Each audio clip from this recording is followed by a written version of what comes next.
tonight, so let's, Michael's going to be. Yeah, so welcome everybody online. Ethan Harris.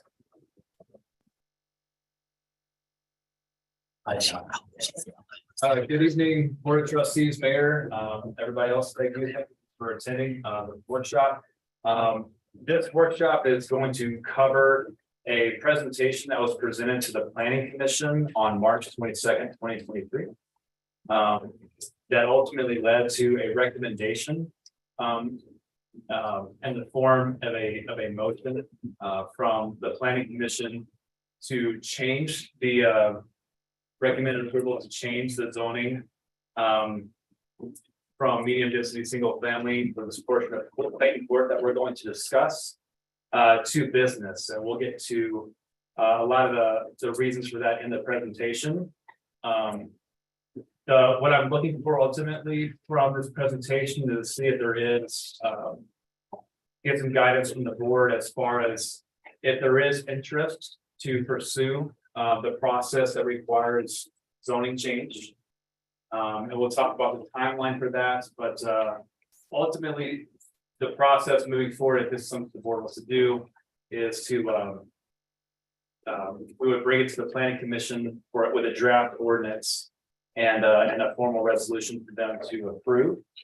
And then we'll be able to bring that to a meeting in June. It could either be the June 7th meeting or the June 21st. But a lot of the emphasis on Clayton Court right now that we'll kind of get to, we'll start with an overview here.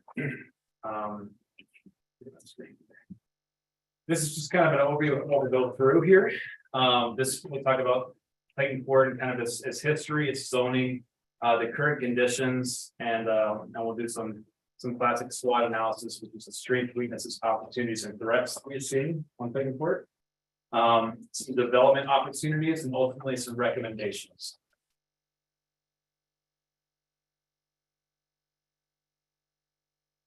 So for a brief history of Clayton Court, the Clayton subdivision was established in 1986. Tract B, which is the larger segment on the west side of Clayton Court, that was established, subdivided in 1993. And a plat was approved for 8 mobile homes there. Subdivision improvement agreement for the road and water infrastructure improvements on Clayton Court was signed with the town in 1998, and that subdivision improvement agreement was amended in 1999 for Fraser to complete water and street improvements on the north end of Clayton Court in exchange for lot 1 that I'll identify in this presentation. The demolition of the mobile homes on this piece of property that we're referring to here specifically on lot 8A began in 2021. On the west side of Clayton Court, there remains 1 mobile home that is planned for removal this summer. Currently, as you may know, Clayton Court consists of several vacant lots, sheds, and 4 mobile homes in the east side of Clayton Court. So the current zoning that we'll show a map here next is for a large portion of the southern end of Clayton Court is medium density single family. That provides for medium density residential neighborhoods that accommodate a wide variety of single family dwelling units and low impact community facilities where no more than 2 single family units are to be attached to one structure. So essentially a duplex or a single family attached product on any individual. On top of that zoning, you do have an overlay, which is referred to the Riverwalk mixed use overlay.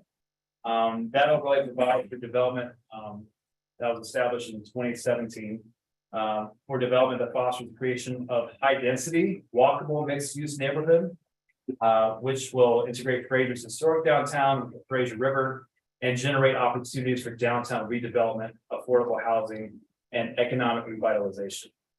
So essentially looking at allowing the use additionally with that overlay for higher density residential development, mixed use, which is when you have commercial on the ground floor, residential above, and and also providing for just that commercial aspect of development as well.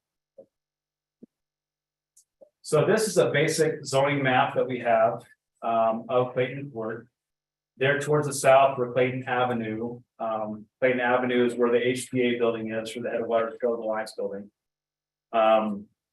You can see where Clayton Court stretches along, and the current zoning that we have for these different areas. For the Riverwalk mixed use overlay, that's what you're seeing as those hash diagonal lines. And then there where you see the B, that is for the business zoning.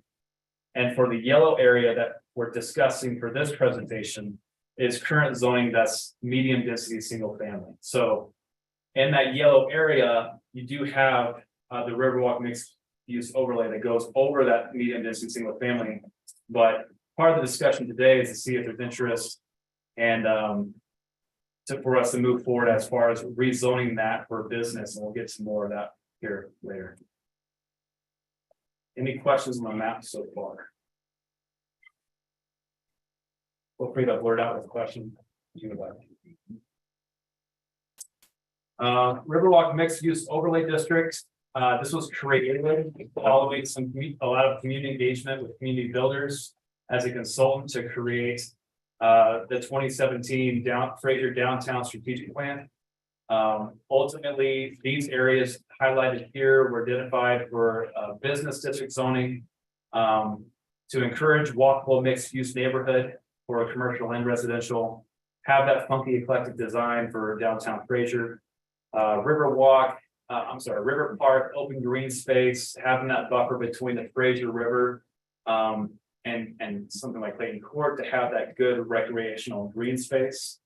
Create that river walk along the Fraser River Trail, and emphasize Fraser Avenue as the primary east-west connection between what you could see as the Amtrak station and the Fraser River as being that major connector road for the west portion of Highway 40 to the east portion of Highway 40 for downtown Fraser.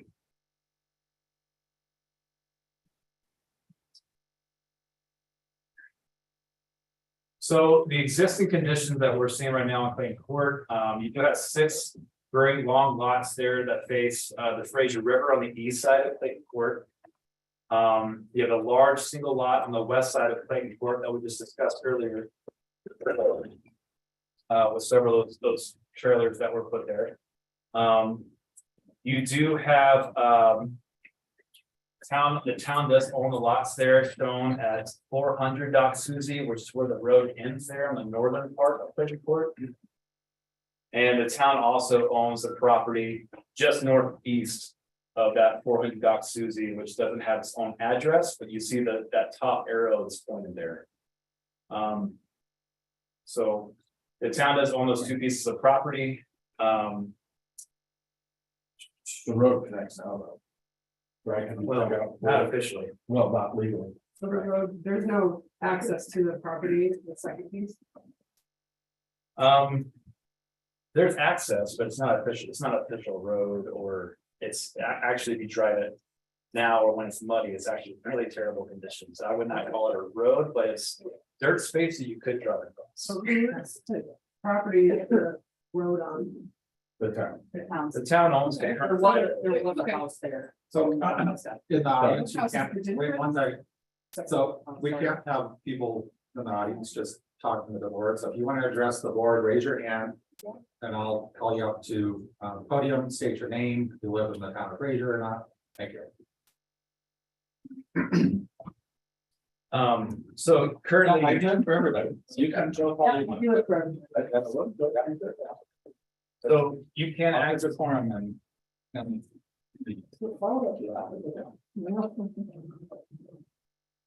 So you can, we have used that as parking for event parking for something like for like a farmer's market, we would make that allowed use for parking. Okay. I think depending on how things evolve, if we can have that available for parking this summer again, I think that can make a lot of sense.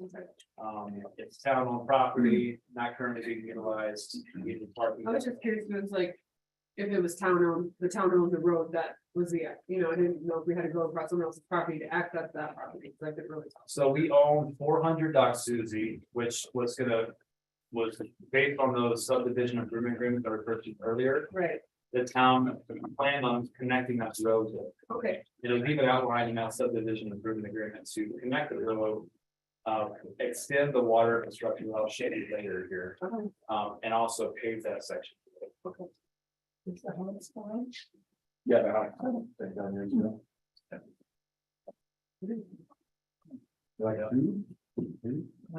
Well, Prior to COVID. it could have been before COVID. It was definitely, I think it was my first year here, it was several years ago. Remember how much the public works guys enjoyed, the tax. Them in the building. So there is sewer available, but there is no water or pavement on the north end of Clayton Court, which was shown in a better map. You can kind of see from the arrows, generally, if you can see my cursor here, you have paved road from here to this arrow. And the water line comes out and ends here and cuts across this way for our water infrastructure. So currently, between this arrow here that you're seeing and up here, there's no water line access for these lots right here currently. Does that make sense?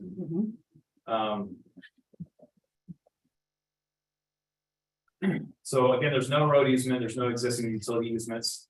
We own the property, it'll be easy to put in those easements.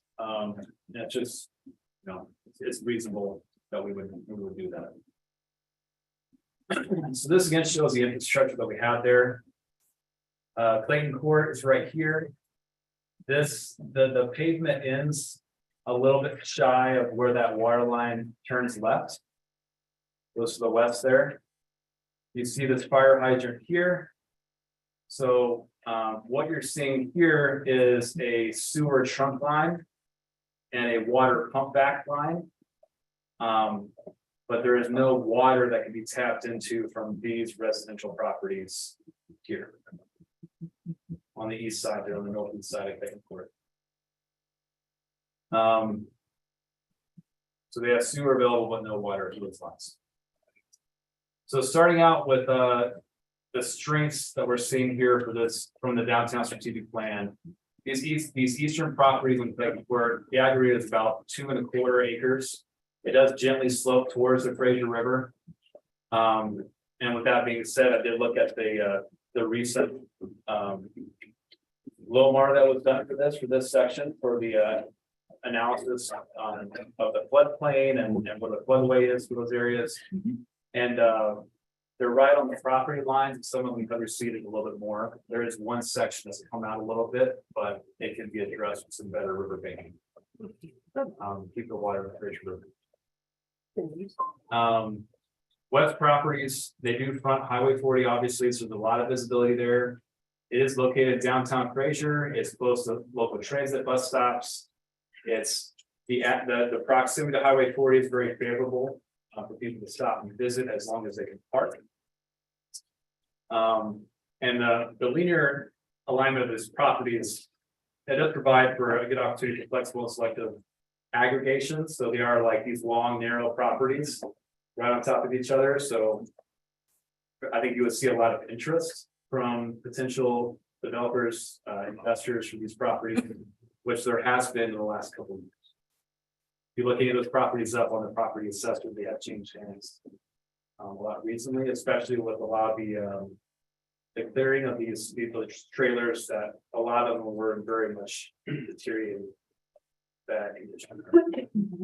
Some of the weaknesses that we're seeing from that plan and from this kind of strategy is while they are close together, you do have several different property owners there. A record, you could be looking at some potential hamper for some aggregation of properties. While it would make sense with them being nice and close together, you could see some homeowners maybe being against or asking for a higher dollar value for their property in current market. Clayton Court does currently dead end at the north of the street, while there is unofficial dirt road access, I guess you'd call it. It is not an official right of way of the town. It's just a property that's owned. And then obviously the lack of infrastructure that we discussed would be the lack of the water line that extends up and just the lack of pavement, sidewalks, drainage, those type of things. So some of the opportunities that we see here, you do have mixed use commercial residential development available through that Rocky, through the River Walk mixed use overlay. So you do have the potential for good mixed use commercial or residential development. It would expand Fraser's retail and dining opportunities in the downtown district. Some concepts have been discussed about, potentially having a couple of restaurants right there on the river, right backing up to open space, which would be a really neat concept. We had the opportunity to extend this water main that you saw for the water line. It improves the water quality by looping those water lines. Just provides for better, if you have a water main break or something like that, you just shut a piece off, you can still have water access to those properties as you need to do that work. And it's just better for a water system health in general to have those looping water lines versus they going to a dead end and all the issues that kind of go with that.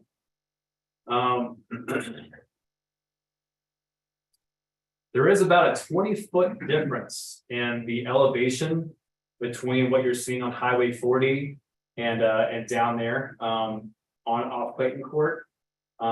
It could provide for some really interesting development opportunities, and its proximity to Highway 40 you can have that close access for a downtown Main Street type of initiative, but also that change in elevation. And if you have development there, you can have a good sound buffer from vehicles and traffic driving.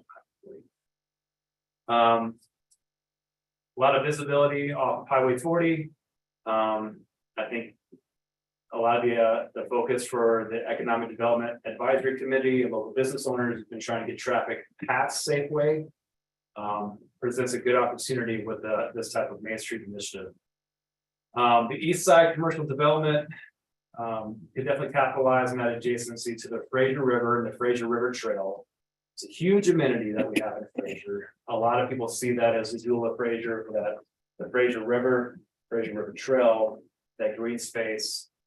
A lot of potential value that Fraser could really capitalize on if it is determined that you want to see this as more of a Main Street initiative. And if that is something of interest, then rezoning it is really the first step to make it a focus on business development, which includes that mixed use and that higher density residential development.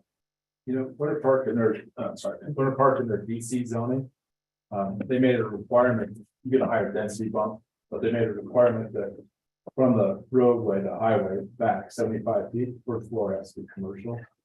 And for this area, I would recommend, if we're thinking the best use is commercial, we should make sure the ground floor is commercial when we change the zone. Because you can have one beautiful condos back there that doesn't quite bring the walking area. So part of the recommendations that we'll talk through too is looking at, you could create a downtown master plan for Clayton Court. That makes it easy for when the planning commission receives application for development is in alignment with our downtown master plan. And there's different ways that you can, the government, the town of Fraser could put guardrails in place just to ensure that we put the guardrails in place and we let the economy, the economic way of things take flight. And there's limited involvement, but you are facilitating a Main Street development. You have different kinds of shops there, different kinds of designs and architectural standards, but they need to meet the certain requirements. So, are there areas of Clayton Court that could make sense for high density or a hotel? Maybe there's some opportunities there. East side of Clayton Court, is that something that should be reserved just for mixed use development with all that commercial on the ground floor? I think that could make a lot of sense, but ultimately, it's a discussion that we have to have later down the road for that. Traveling. People seem to like areas that can walk around in. So the more business you have in an area, the more likely you're gonna have people stop and walk. And as you go to employee housing, workforce housing built, they're gonna need places to go hang out. So it'd be nice to have them walk. Absolutely. Doesn't the overlay have incentives if you put the businesses on the ground floor, kind of like what happened to? So similar to Casa de Mayo, they got a density bonus by having ground floor commercial. So that they took advantage of that. That was probably one of the first times that we've actually codified a incentive that was actually utilized. So it's nice to see that being utilized. And it was also utilized for the higher density based on that 20% being deed restricted on that rear building. But yeah, we can maintain those same incentives for this overlay. And encourage that mixed use development. One thing that was discussed was potentially for certain areas, you could remove the incentive just for the high density residential development. And just keep the incentive for the commercial on the ground floor to facilitate a more mixed use development on Main Street. Is one approach you can take. We need to incentivize that then for now, for sure, you know? Yeah. I'm envisioning like people biking and locking their bikes up and going to have a beer in the river, and I would hate to see a big hotel that gets slammed back there, you know? And then there's the other thought about moving the new public arts center to that lot that's the far end that Fraser owns. We haven't owned it. That could be a get for them, but. Is a parking structure possibility for down there? No. Like so There's a couple Well, of maybe. there's a couple of locations there. Yeah, there'd be a couple of locations there that would be good for parking structure. Because people aren't gonna come there, you know. So Brian raised his hand. Thanks, Michael. Yeah, he should be. Hard to get a word in when you're remote.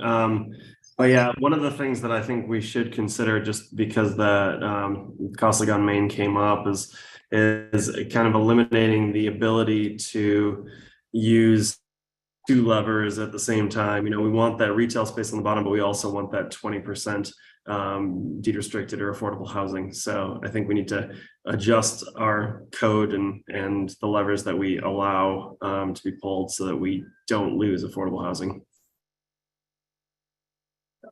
Good idea. And programming and looking at how we can, you know, where strategically, geographically, we could have those incentives. Good discussion. I think you're seeing, I think you already know the potential that we're talking about here. And that first step is this rezoning process. If you want to protect it, but is Reliant was in the second downtown strategic plan. We would want to do Cornell's suggestion of business on the bottom. I mean, at the same time. Yeah, I mean, I like that. All of them. Whatever that bubble is. Proto. Whatever the bubble we have here. Would make sense for all. If anybody goes read it all. That's part of the problem. There's enough small business.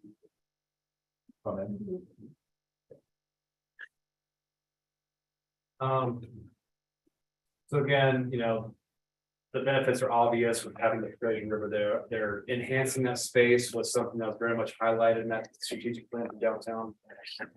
You're envisioning outdoor dining patios that fill access and use that green space, which can be used for a variety of events and drivers for local music events, farmers markets, things of that nature. Some of the threats that we see potentially with this, with the current zoning, is that Clayton Court is that kind of smaller chunk there on the southeast side for that medium density single family zoning. It is residentially zoned. It does have the river walk mixed use overlay that's over it, but it's still zoned as medium density single family at the core. If you were not to change the zoning, you could very well get applications for single family duplex developments on Clayton Court. Like tomorrow. Potentially. Things to think about, and it is surrounded by that other business district zoning. Again, that medium distance single family, it could eliminate some of that what's been seen as the downtown space, potentially a Main Street type of initiative.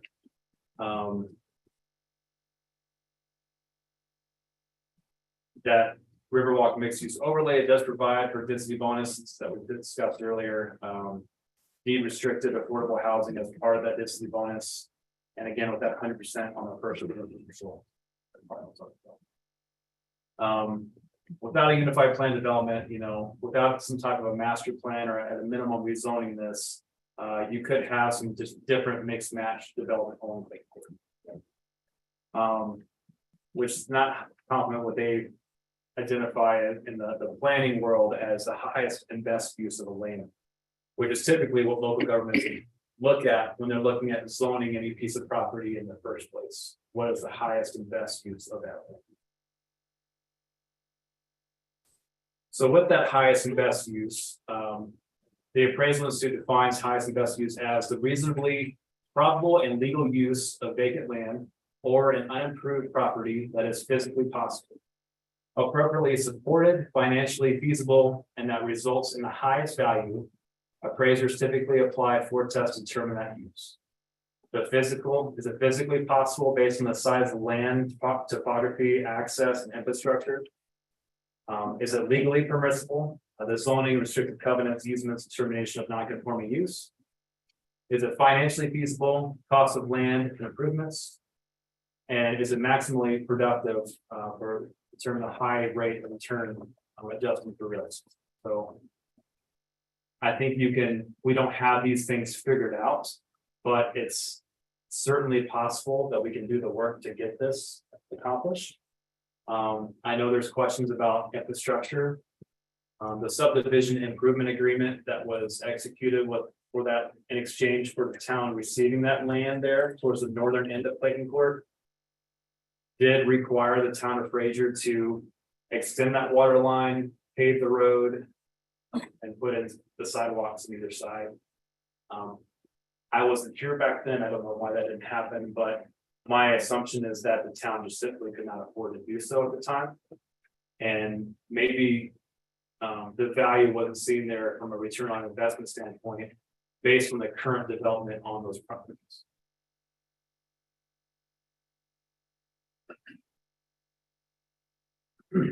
So again, commercial property is assessed at 29% of the market value for the valuation of the property taxes versus what is it now? It's less than 6, right? Yeah. For residential. 6.75 this year. 6% to 7% assessment for residential valuation, increased property taxes revenues for the town of Fraser and overlaying taxing districts. So it's a benefit to the town and all the special districts involved. East Grand School District, East Fire. Commercial increases our sales tax base to provide for a lot of the essential services that we provide for in the town.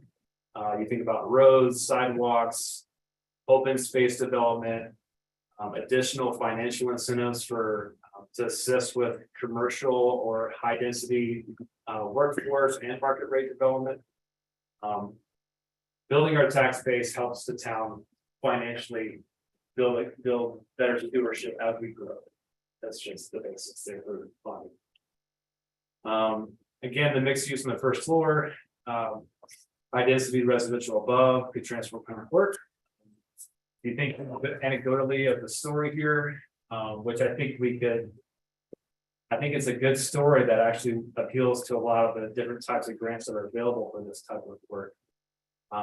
For economic development and infrastructure.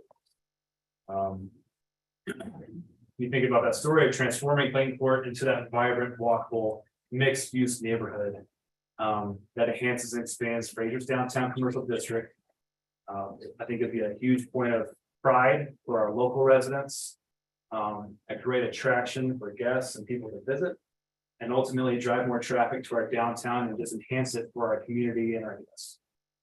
So I think it benefits everybody compared to its current use. Increasing commercial development downtown, Fraser benefits existing businesses there. You bring in more traffic, you're gonna bring in more people to your stores, to your restaurants, to your breweries, to your distilleries, to your wineries. Traffic is good, similar to marketing. It's all about eyeballs, right? They measure marketing effectiveness in eyeballs, and the more people that you drive towards a certain area, the more chances your business is gonna be successful, frankly, and be able to expand and renovate. So the benefits of this development and this initiative trickle down to all the outlying areas. So these development opportunities, as identified, this is a picture cut from the 2017 downtown strategic plan. Clayton Court was identified as part of that plan as essentially a large portion of downtown Fraser. The addition of that Riverwalk Use Overlay District in 2018 expanded those commercial opportunities for Clayton Court. We're seeing growth in Fraser. I think right now is an excellent opportunity. And it's not just me, it's me and the staff. These are things that Ed Bannon saw a lot of attention on as well, as far as with the current interest in Clayton Court, now is a really good time to look at, what is the highest and best use, and do we want to facilitate that highest and best use? Recent removal. Is that what you're referring to? Speaking from the financing? No, that's one of the last sessions that they have at CML on that anything. Right, yeah, incident mentioned that as well. That'd be a good part of it for sure. Recent removal of homes at 150 Xerox there, as well as the 3 existing vacant lots, provides a really good opportunity for that infill development. And setting the guardrails there and just letting economics take its run, its natural way of things is really, it's a great opportunity.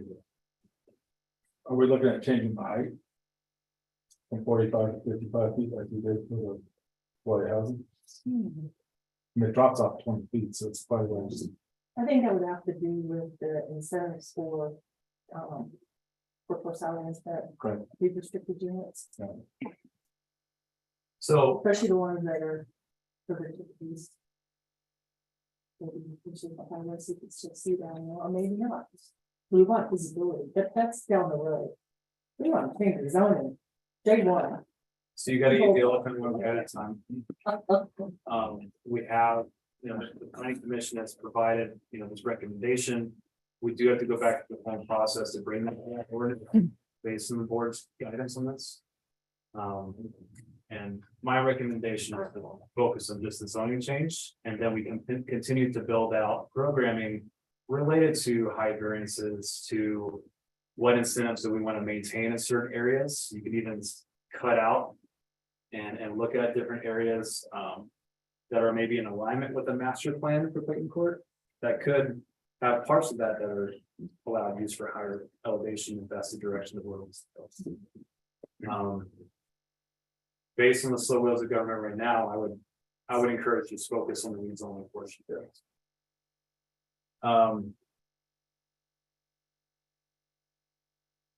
So kind of looking at some different things beyond what was just discussed there for Clayton Court. You do have the properties between Clayton Court and US 40 and Fraser Avenue. Could be potentially be incorporated into that unified plan development. That could really complement any type of Main Street initiative for Clayton Court.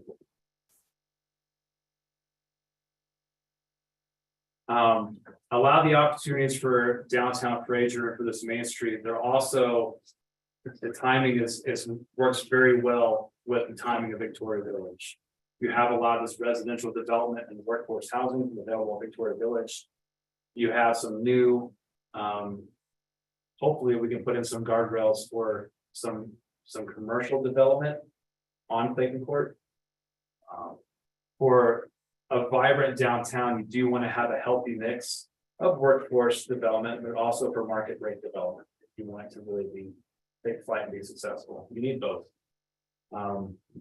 Clayton Courts provides a lot of that addressing of affordable housing. Again, looking at a good mix of the workforce and market rate housing is encouraged for any type of commercial or residential development. Recommendation from the planning commission as well is to change Clayton Court's zoning from that medium density single family to business district and create incentives to foster that mixed use development. So as discussed earlier, looking at both the incentives that we currently have available, is there anything that we want to add to that? Is there anything that we want to remove from that? I think that's a discussion that will be good for a future meeting. Some different things we can look at there. as Katie discussed, and that we've brought before in a previous workshop, was talking about all this infrastructure requires funding. We can look at allocating and what our current budget can provide for it. We can look at, we are currently working with the Economic Development Advisory Committee regarding the tax increment financing options that could be available for downtown. To include things like the Downtown Development Authority and the Special Improvement Districts, Business Improvement Districts, to create those boundaries for what makes sense for tax increment financing. Essentially, you're starting at the base of the current valuation, and then over a set period of time, whether that's 15 or 30 years, that increase in valuation, that increment becomes reinvested into that certain district through a plan of development on how those revenues will be used over time. That can help fund a lot of the infrastructure that we need for this to be successful, to include irrigation, things like that for the green space. We really set it up for success. Or we use artificial turf and we don't irrigate. Use it for that too. Good stuff out there. You all know that one, so. Recommendations, create a Clayton Court master plan. Can also be included in a plan of development for a downtown development authority. That's something that I've heard from several different agencies and municipalities, local governments that have used downtown development authorities. It's having that plan of development and that alignment with the community is important. And just make sure it just builds that unified vision through the community for what the community ultimately wants for the highest and best use. Create that roadway utility easement for the town-owned property at 400 Dock Suzie, which is how you access it currently, off of Clayton Court, that little dirt second there. To connect Clayton Court to Fraser Avenue. And preparing engineering plans for that road and water improvements, which can also include sidewalks, drain pans, how we're going to direct the water and different things too.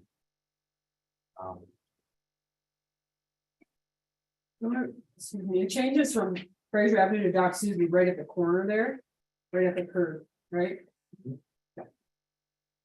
There's no stop sign there, is there? No. It's just a I think curve, so. like a slight curve. Right, if you look at this map right here,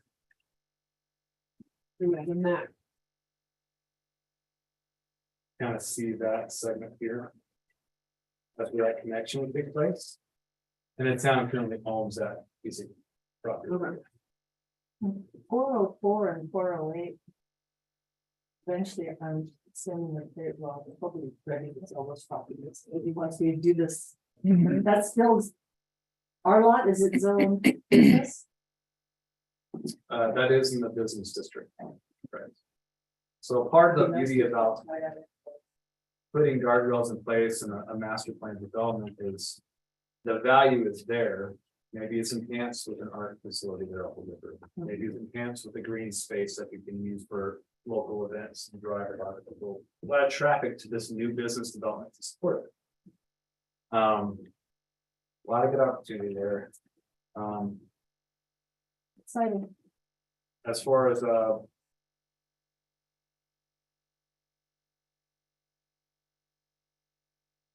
So if we rezone this, is there anything stopping like a Marriott from just buying it and putting a hotel there? I mean, would that be allowed?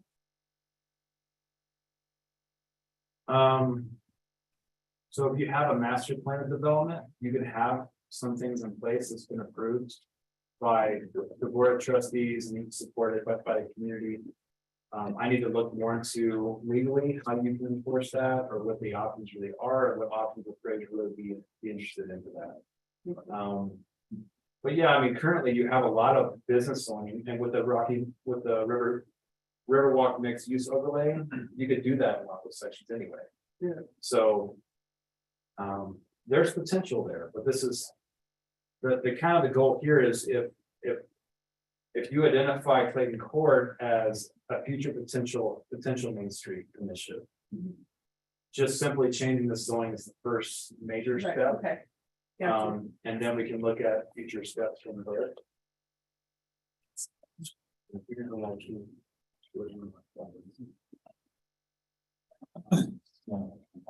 Brian, Brian, you're on. looking good. Okay. No. On that Marriott note, I was gonna say, if we zone it right, and we specifically say there has to be retail on the bottom floor, a Marriott's not gonna be interested in, 3 floors worth of a hotel. We might get a boutique hotel that comes in, which I don't see a problem with at all. But if we're making sure that the ground floor is retail, I don't think that's gonna be an issue. So if the board is interested in us moving forward with this, we would need to bring this back to the commission for a formal draft ordinance and a formal resolution as a recommendation from the planning commission. Approving that draft ordinance to bring to the board of trustees. We may be able to do that May 10th or potentially May 24th. Regardless of either of those days that we do that, we could still be able to bring it to the board on June 7th. And we could do that ordinance presentation. We'll meet the public notification requirements for the public hearing, outreach to those property owners, and present that ordinance to the board of trustees in the 7th. You could approve the ordinance at the June 7th meeting, depending on how things go. If there's more time desired for research or to, if you feel like enough public engagement has not been done about this, we could present a second reading at the June 23rd. So a couple options there. And then once the ordinance is approved, is implemented 30 days after that. That's what that timeline can look like. So How many owners or residents are in this area? a few. We have 2. I believe 2 of those trailers are being lived on the east side of Clayton Court. We have heard that they're interested in selling and increasing the value of their property, which would be done through business zoning. Absolutely. But I want to confirm those communications and make sure, that they at least have the opportunity to voice their opinion, whether for or against this. That's definitely a priority. We've heard that they're very interested in selling their property for the maximum value. But I do want to say that they're Okay, we got about 15 minutes left, so let's, anybody in the public wanna have any comments to this?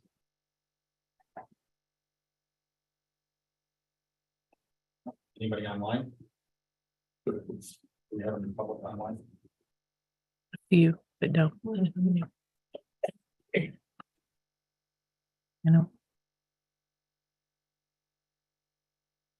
Nope, no public online. Those were all- It's all staff. No. You can Are you go sure? back to their search. Make sure that's. Oh, there's. Yeah, there is one, but there's no hands or anything. Okay, They don't even have- Mike's looking for some. Should we? Make it forward? so. Maybe then. I like the forward thinking. I think it's really good. Instead of waiting for somebody else to come up with something talented. So. I want the river protected, however. So one last thing, if you do look at the zoning for the business. The minimum setback from the riverbed is 30 feet, but it can be increased up to 100 feet depending on recommendations from the planning commission and ultimate decision making by the board. So it sounds like I have consensus to move forward with this and kind of take it through that process that I discussed and talk to the community, to the property owners. I think we want to do some media outreach on this and just kind of get the word out there. We haven't heard from Melissa and Yeah. Brian. Oh, Brian's. As his I hand. can't he just, Is this his? does he have to? No, I can talk. It's hard to know if I'm in line. Yeah, as soon as you start talking, I think people are gonna. Listen. They're all gonna shut up. Well, yeah, this is obviously a plan that was kind of set in motion by a board before me, but I think it's a really good idea, and I think this rezoning is going to get us that step that we need to actually get developers to make these moves. So I think it's a no-brainer. I think it's great for the town of Fraser, and I think we should move forward with it. Louis, do you want to add anything? I think that's, Is LG a co-host? he was, and then he left and it came back, so. He was on here and then he came off, and I think this is him again. Oh,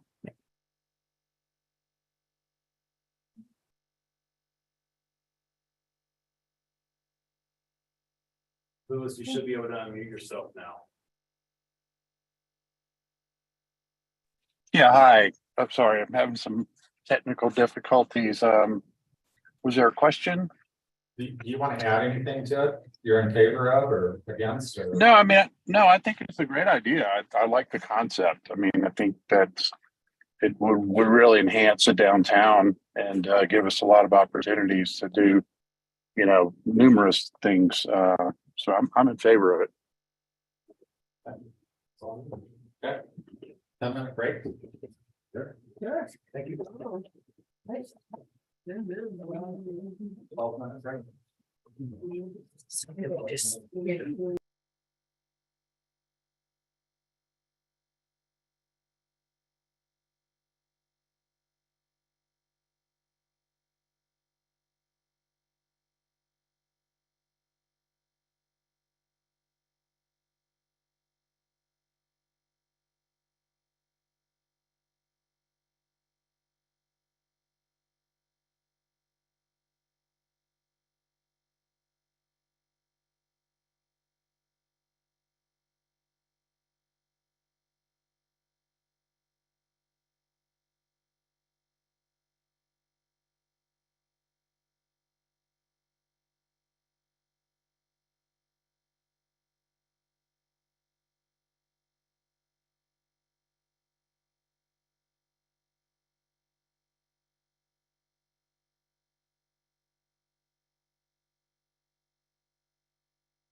Recording? Good. Okay, I'd like to go ahead and call forward the town of Fraser's regular meeting for April 19th at 7:01. May I please have a roll call? Katie Fisher, Louis Gregory. Eileen Waldo. Quinn. Katie Soul. Brian Cirkvenick. And Philip Vanderneel. Can I have the motion to approve the minute? So moved. Second, Any further discussion? All in favor? I Opposed? I have a motion to approve the consent agenda, which includes the minutes from April 5th. Resolution 2023-0402, Elk Creek Condos filing final acceptance and release of security. And resolution 2023-0404, Elk Creek Condos filing for final acceptance and release of security. I'll make the motion, but I want to give kudos to staff for seeing the through and thus finally accepting these up to public fines. Yay. Second. Any further discussion? All in favor? Aye. Right, open forum, this is where the public can address the board. You can raise your hand digitally, or if you're in the audience. We'll come up to the podium, state your name, if you live in the town of Fraser or not, and we'll have 3 minutes to address the board. Anybody in the audience? Anybody online? Okay, Greg is with us, and We're not sure who that is. I thought you said earlier that was. Okay, we are now at public hearing possible action ordinance 496 amending chapter 19 regarding development and improvement agreement. So, Thank you, Mr. Mayor. Thank you, Yeah. board.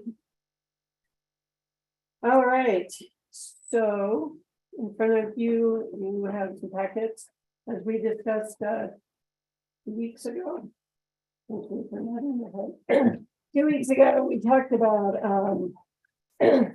coming in line with Winter Park and much of the state of Colorado. And bringing our subdivision improvement agreement and our construction guarantee agreement into one package, and that would be the development improvement agreement. It allows going up and down, so now if somebody wants to do a construction project, they have one form to go to, just as they do in Winter Park and many other municipalities in Colorado, instead of having to go search and find the variety of agreements. This is very thick. It is mostly because we went through and found everywhere where it says SIA or CGA and replaced it with DIA. But in order to give you the length of it, and also the SIA got crossed out and the DIA got inserted, the development improvement agreement. This has been run through the town attorney, so you know that we've made sure that it is legally sufficient and protects the town in such a way that we aren't missing anything. So the major change, 2 agreements go down to 1. The second major change, and we discussed that also 2 weeks ago, was to go to a 2-year warranty period. That is also in concurrence with most of the municipalities, and specifically since we're in such close proximity with Granby and Winter Park. So it's a 2-year infrastructure agreement. And basically, once the infrastructure is accepted, it's got a 2-year warranty. So that protects the town in the event that there is any difficult, any unfortunate for workmanship, or we'll see how it goes through a heat cycle or a thaw cycle, however, so we can make sure that everything works well before the town accepts the infrastructure. So that's ordinance number 496. Does anybody have any questions? I might be able to answer. I do. Yes, sir. So would that affect our PDDs as well? the subdivision for the line zone? Or is that something?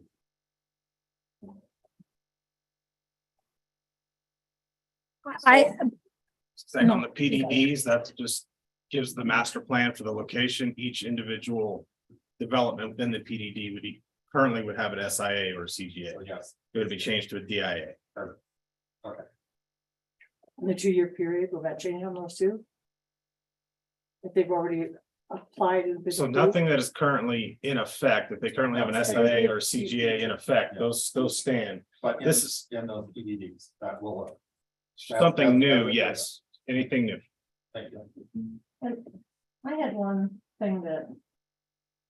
It would be like a 3-word addition, maybe. It's on the very first page of our ordinance, and in F. 6 down where it says, the town may also require a monetary guarantee ensuring. That the site will be revegetated. I would like to add, the town will consider and may. Also require. It would put the onus on our town to consider if there is a need for. A money guarantee of some kind. If the project isn't finished, like our yellow building, there's nothing to fall back on. If we just said that we will consider that, and says then we, and may or may not require it. That's something that crossed my mind. Katie, I thought about that too, and I would say probably a topic for a different time. Let's get this through first, and then we can look at the code a little closer and tighten that up maybe.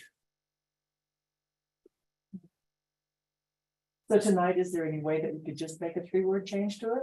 Or is that something we'd have to run by the attorney? attorney's online. He does. Wonderful. So he heard you. So Katie, I'm having trouble hearing. Where did you want Okay, to so insert in that F. language? Yeah, so on that first page, chapter 19, section 19 to 110. Okay, let me get there. Yeah, it's the very first page of the ordinance that's in our pocket. Okay, The ordinance, F, Yep, F, and if you go down 6 lines. The end of that 6th line, it says the town may. Also require a monetary guarantee. My thought was, did you find the cap? yes, I'm looking at it. So give me the language you're So my thought proposing. was the town will consider and may also require a monetary guarantee. It kind of puts the onus back on the town to take, that we're saying that we are going to consider getting some kind of surety to make sure our project's completed. Now, whether we do it or not, it's still may or may not happen. That was my thought. So in other words, you want to create an affirmative duty on the part of the town to consider whether revegetation is warranted. Right. And I'm assuming guarantee was also, yep. And again, that's the revegetation if the project is abandoned after construction has commenced. If that's, if that's the board's will, then that's fine by me. Well, revegetation just deals with the site, not the building itself, Well, right? You can't. Understand. no, you it can't says, security on the. yeah, so then this, we can say this up too. It says a monetary guarantee ensuring that the site will be revegetated to its original condition. If the project is abandoned. So I'm assuming the original condition is the state the property was in before the project began. So that means they were responsible for Anything that they've done, tearing it down and revegetating. that's how I interpret that. Are we correct? Is that right, Ken? Well, I wouldn't think it would, I think we'd need some more language to cover tearing down buildings. And I mean, it says it's going to be revegetated. To me, that means replanting grass and trees, not necessarily tearing down buildings and regrading. Okay, original condition. Is that something we can put in there? Because I think that's a good idea. We could put language in that they, on the end of the site. Yeah, I think you can. It's just you need to reword it to say that it'll be returned to its original condition, period. And leave out revegetated. Okay. I like that. So instead of saying the town will consider or may also require a monetary guarantee, instead of the site will be revegetated, you're saying cross that out. Return and just put returns. Right, the site will be returned to original condition. Perfect. Yes. What is the definition of abandoned? I'm sure that are the way we're thinking about Right.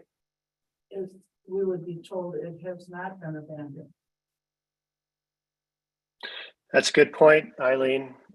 I mean, when you start making these changes, you got to think about those things, and that would definitely come up, I'm sure, if a developer can test.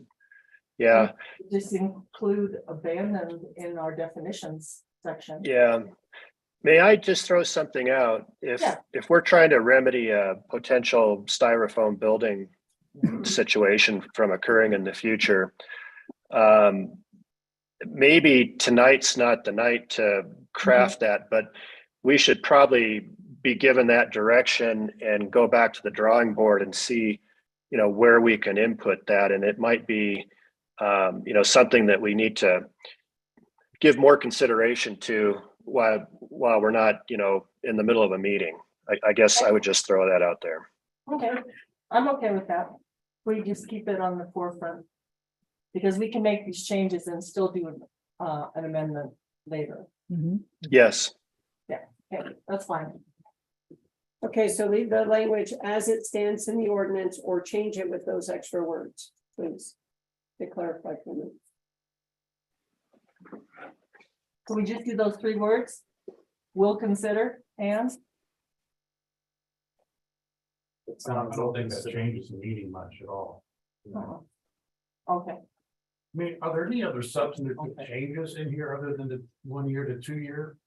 It looks like a lot of semantics. We can change the terminology. Is there anything more substantial in here? No, sir. The major change was to change the title, combine the subdivision improvement agreement and the construction guarantee agreement into one, which is the DIA, and change from a 1 year to a 2 year warranty. Okay, but that's really That's it. But I like where you're going with this, to beef up the language so that we could enforce if they abandon whatever the definition of abandoning is. We can enforce some type of remediation to the developers. So with the board's permission, what I'd like to do is go forward to get this, if you will approve it, then we will tighten up the language as was suggested. And then we'll, with these new concerns in mind, so that we can do so. Okay, great. Part of the, what was the building in Winter Park that was there? James Peak. So they went bankrupt. So there was no way to make them put it back to its original, there was no money to do it. That's why it was like that forever.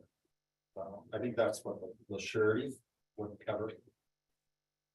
Moving forward is that if something like that does happen, like James B. But there's money to cover. Yeah, and that's why I said that. Like, I think this is a topic that we should discuss and figure out all the pitfalls before we move forward. So this is a pretty simple thing, but let's definitely put it on the agenda for later. Oh, sure. Okay. Thanks, Monica. Good work. It's a small thing. 3445, the third line, left in an SIA. Thank you. I'm sorry. I know they're hard to find. I just brought up what happened. So 193445. yeah, I see it. Yep, it popped right on me. What page number was that? Page 3. Oh, page 3. Okay. And then this combines all the major and minor together in the one spot. Yes.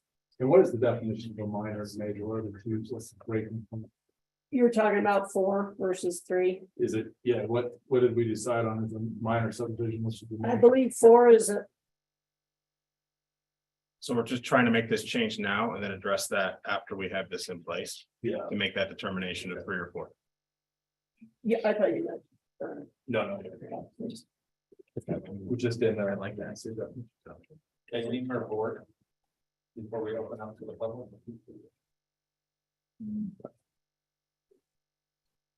Okay, public hearing is open. Is there any public comment? They online. Nothing but staff now. Question, Mike and I had a conversation around this before. Would this entail condemning the property and what is involved with that? Michael, I think you mentioned that if we condemn the property, then we actually have to pay market value for the property, which is a pretty big expense, and it's a big expense, that's potentially a very big problem. Well, like the southern buildings, if we wanted to get rid of them, we're gonna hold that up. Well, no, but I'm just asking, you know, for what would it involve? I mean, this doesn't say anything about condemning property, but how would you enforce it? If it meets the definition of abandoned. And what would you do? Maybe it's. That's for the next time. That's the next time. Good question. So let's have Ken, can you make note of that? Okay, is there any public comment? No? Okay, it's gonna have a motion to close. I Move. move. Second. Any further discussion? All in favor? Aye. Opposed? Okay, now, board. Any further discussion or motion? So we have 2 ordinances up there. Right, they're both- We're only on 496. okay, they were both in under public hearing, You've only moved on. and that was continued the last time, No, because we never opened it. it was not a public hearing previously. It was just a workshop to discuss it the last time. Okay, even though it says public hearing. This is a public hearing. This one is. This is. I'll make a motion to approve the ordinance 496. Subject to further discussion around its section 19(2), 110. Section 8, F. I'll second 496. Any further discussion? Thank you. All in favor?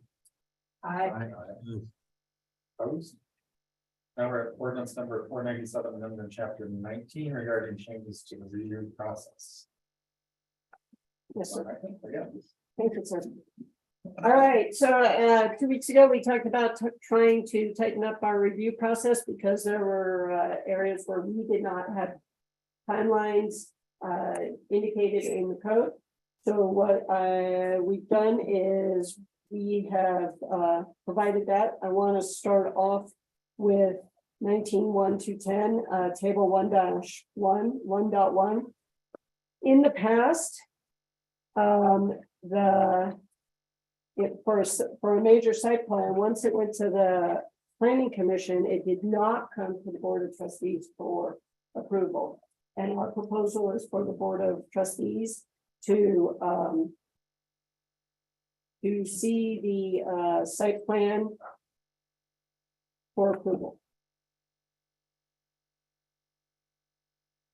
The next area after, and I might add, after all referral comments have been addressed, we would like to make sure that we aren't wasting anyone's times. And so if we have referral comments that the developer or the customer has not met, then we would like those comments to be addressed before bringing everything to the board so that it is a clean slate for everybody at the table.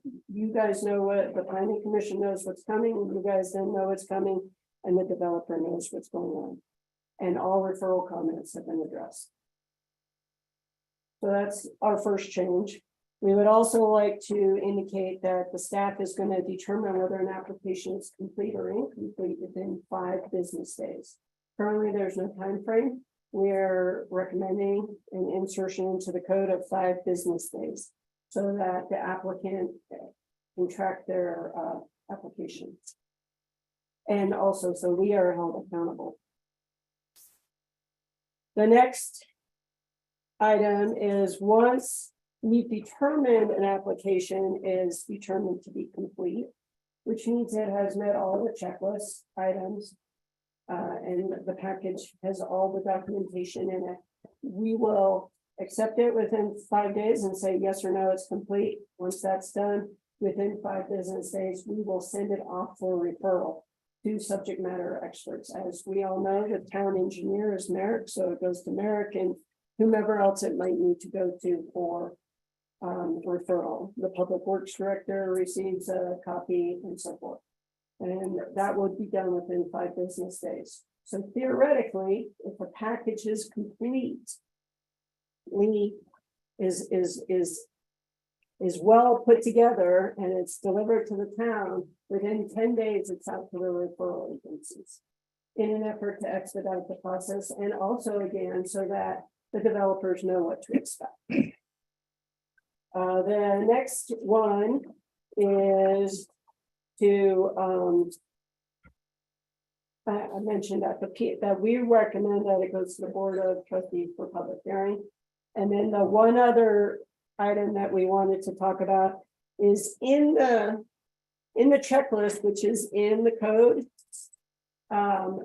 Right now, a drainage plan is only required for a major site plan. Well, unfortunately, whether we all want to agree to it or not, if you have to level something to put a concrete pad, theoretically, it might affect the drainage of, it doesn't matter how small a piece of land is, right? So the goal is that we add that into all the plans, the major or minor site plans, in order to ensure that we do not miss anything when it comes towards the board. And also to make sure, I know Eileen, that we save the Fraser River if it's close to the river, or that we don't block somebody else's drainage to cause flooding and so forth. So the recommendation is to add that into our checklist for the site plan so that those are covered. It may not be required, but it is there so that they actually have to think about it and address it. And that helps us keep everything straight. That's it. Those are the changes. Yes, sir. I guess my question, Trustee Quinn, that question, I'm not sure I understood. Was there an answer to that difference between a minor and major site plan? Yes, we discussed the fact that we understand that that is a fuzzy area. And we have not provided a solution to the board at this time. So currently the breakout is three units. Anything over 3 units is major. Right, and but that appears to be a concern for the board, and it seems like there might be some interest in changing that number to 4, but we did not do that in this code change. Why is it fuzzy? Well, it's not fuzzy, but Oh, okay. I know what the code says, but there seems to be some interest in changing that number from 3 to 4 to be. That's completely. Yes, sir. It is not fuzzy. You're absolutely right. The original plan was that the planning commission, when we did the code 2017, when the idea was that minor subdivisions, the staff could handle, it wouldn't have to come to the board.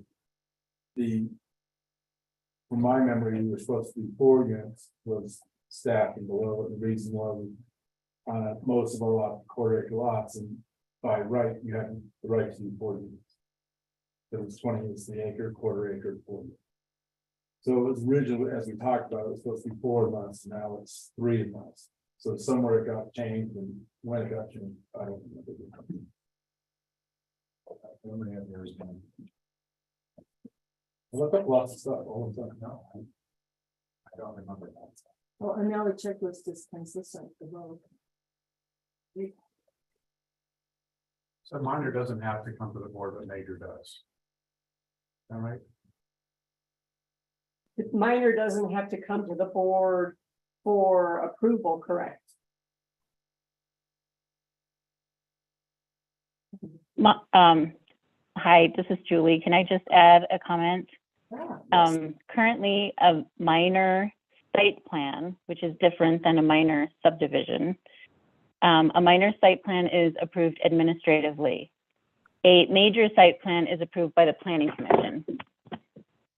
This ordinance would change that so that a minor site plan still is approved administratively, but a major site plan would go to the Planning Commission for recommendation and approval at the board. Thanks for that clarification. Yep. I like these changes, especially the one about all referral comments being addressed before coming to the board.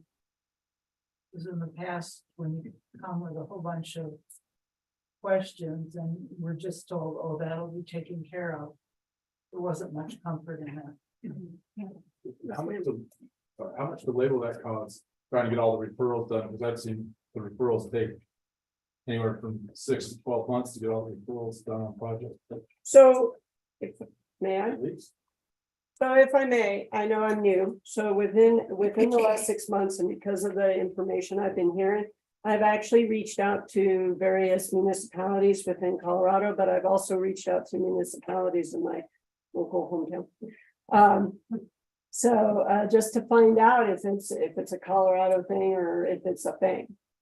We actually aren't doing poorly on our referrals. I think what we've done a poor job of is communicating in such a way that the developer understands exactly what needs to be addressed and that there is wiggle room or there is no wiggle room. And I think it's not the referral process per se, it is the back and forth and arguing about what is legally allowed and what the town is what the town code says. If the town code says you have to paint 3 stripes on a crosswalk, that's what we should be doing. Not 4 stripes, not 2 stripes, 3 stripes. And so I think the back and forth has been, and this is just my impression from my short window, is that it has been a little bit unclear in that area. But as far as the timeline, 8 months to 12 months is not a long time for referrals to go back and forth. At listening to and talking to other planning areas and in other areas, in other municipalities. It's not an extensive time. Now, can it be faster? Can we make it smoother? That is what we're trying to do. And I think part of it is that getting the developers all on board with us to understand what we're trying to do and that we're not really we're trying to do right by the town because that is our charter, because we are employed for the town. And then we are trying to do right by the residents in the town. And not to be inappropriate or mean to a developer. It's just we're trying to do the right thing. And I think these rules will clarify that and hopefully streamline the process a bit.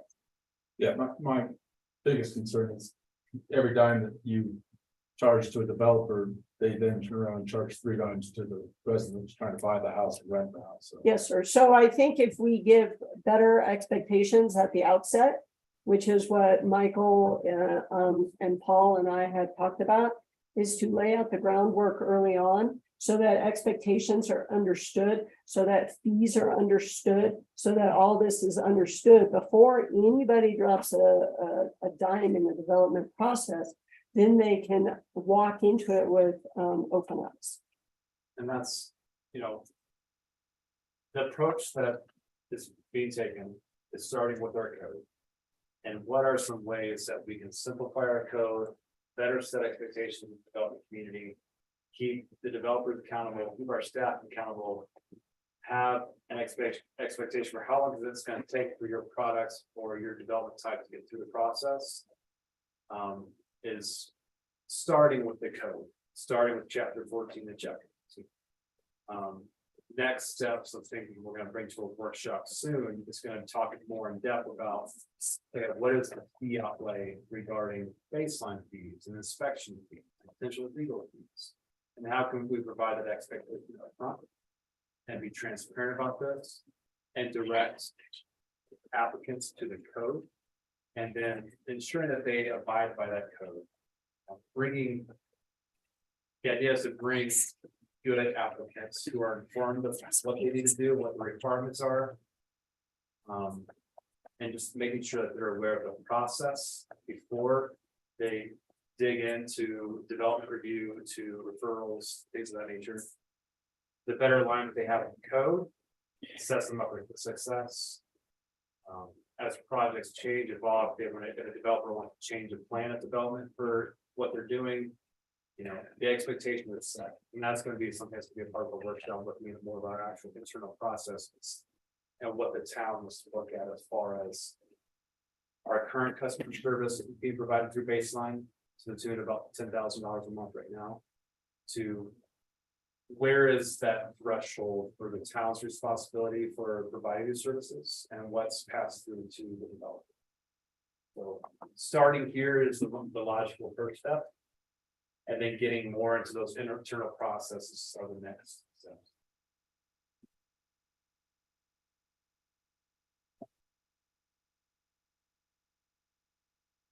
I think that answers your question.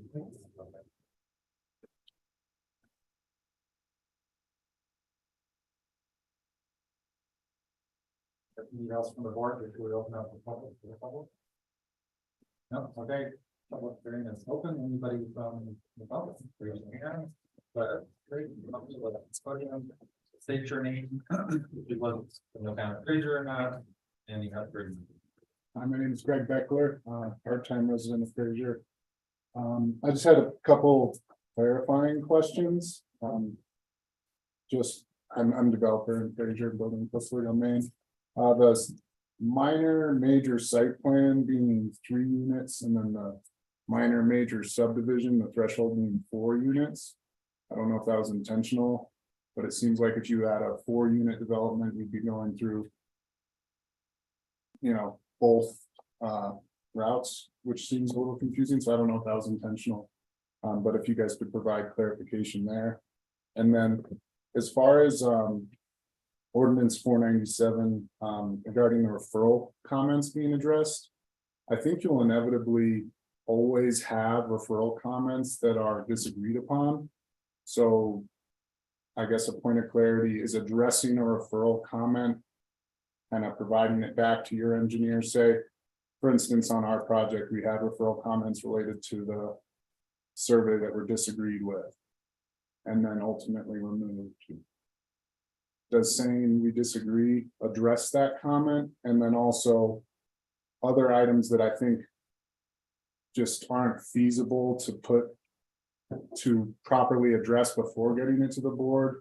We had another comment from Merrick relating to our underground infiltration basin and certain comments they had about data they wanted to see we couldn't provide until we had shop drawings of that basin, which wouldn't take place until we're under development and really have designed that. So it would just be kind of a point of clarity. I think you have to leave some wiggle room, I guess, just because certain things are inevitably not going to be ready before construction for the type of comments we got on the last review. But those are my only comments about what was presented. Thanks. Thank you. That's great. Oh, yeah. To Greg's point, I think it's to make sure that in the past, it has gone to the planning commission, or there's been referral comments, and then before those are even addressed, or even you've argued that point, it's going before one of the governing boards for approval. So it's to make sure that we at least have that first round of comments coming back saying we disagree here. Obviously, you're not going to order shop drawings for a basin that's not approved to be put in yet. But it's more that the planning commission is approving things with 19 conditions. So trying to prevent the 19 conditions being approved because comments haven't been addressed. I don't think it's to say that all comments have to be perfectly addressed at the time, just to prevent planning commission sending something to the board approves something with 21 conditions, and then we're struggling over the next 3 years to make sure the conditions are met because we've already approved it. It's to see that there's this communication that is happening between the developer and the town, that we're addressing these referral comments is the intent. That makes sense. Thanks, Paul. Any other public?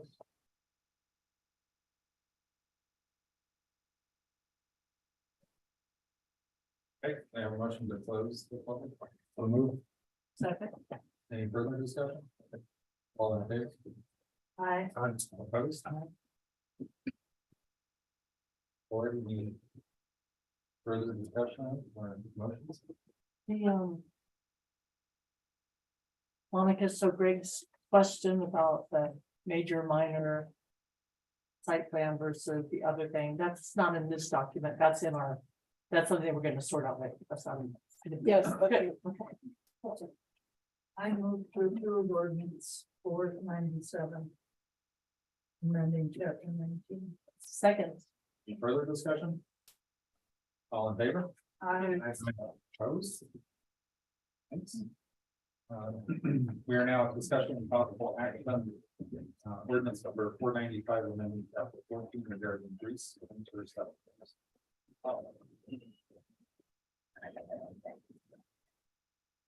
Good evening, Jordan.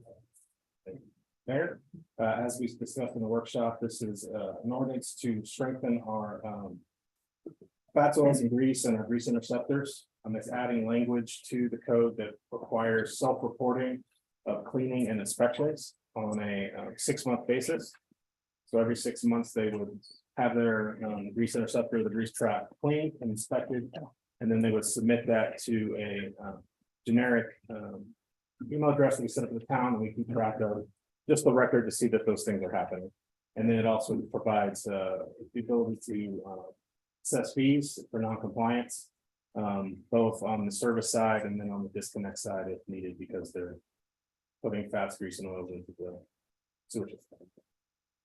So it just brings us in line with other municipalities, and it also set this up for our industrial pretreatment processes as well. We're removing this from the system to make sure that that's not being worked out. I thought April and October were good times for the requests out from businesses, because things have slowed down. Try to Come up for it. if it comes with stuff, we try to put it on the two, the hump seasons in the town. 80,000 you. Every month. Every. One place is every month and one place is every 6 weeks.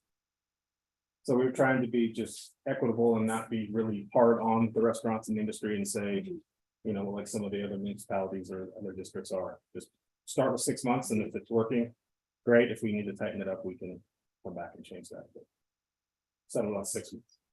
Well, it's not gonna be a big deal for you to just have a picture of the invoice. Thank you. What do you think of this ordinance? It's fine, I like it. Yeah. I don't think anyone does it less. So that's not like they don't know another way to do it. They just have to take the picture, prove it. Don't need to, So what is the process for assessing? Find the disconnect and then reconnect and review. So if they're not reporting, If they don't every 6 report, months, we're gonna you give them a communicate with grace them. period or Oh, yeah, we're gonna communicate because they haven't had to do this. So we're not looking to find them. We're just gonna kind of like what happened with the backflow that we set up where they have to have backflow prevention. And they have to let us know annually that they've had their backflow tested. We reach out ahead of time and then when they're not there, we're giving them time. We're not. I don't want to go shut somebody off. It's a lot of work to shut them off and then turn them back on. Yeah. So this would be really egregious situation, then they'll probably, they don't. They're not reporting, they're refusing to report. Okay. It's pretty, and really the four times the monthly service fee is gonna be big enough, I hope, to not have to force it, shut off and turn back on. And this shuts down the restaurant. Yeah, you would shut yourself down. Right. Before. The town would shut you down. And I guess it depends what kind of business it is too. I mean, it's like a bakery or something, they're not gonna need to do it as much. Like when we first opened the breakfast place, we did it like, we were so slow then too. You know, in the early 2000s, we did it like every other month, every 12 weeks. So we don't have a lot of fryer stuff either. And it was slower back then. Now, you know, I guess just depends what kind of business it is too. Depends on the volume. Yeah. And as we said in the workshop, how well they're cleaning their dishes before they're running them through Right. things.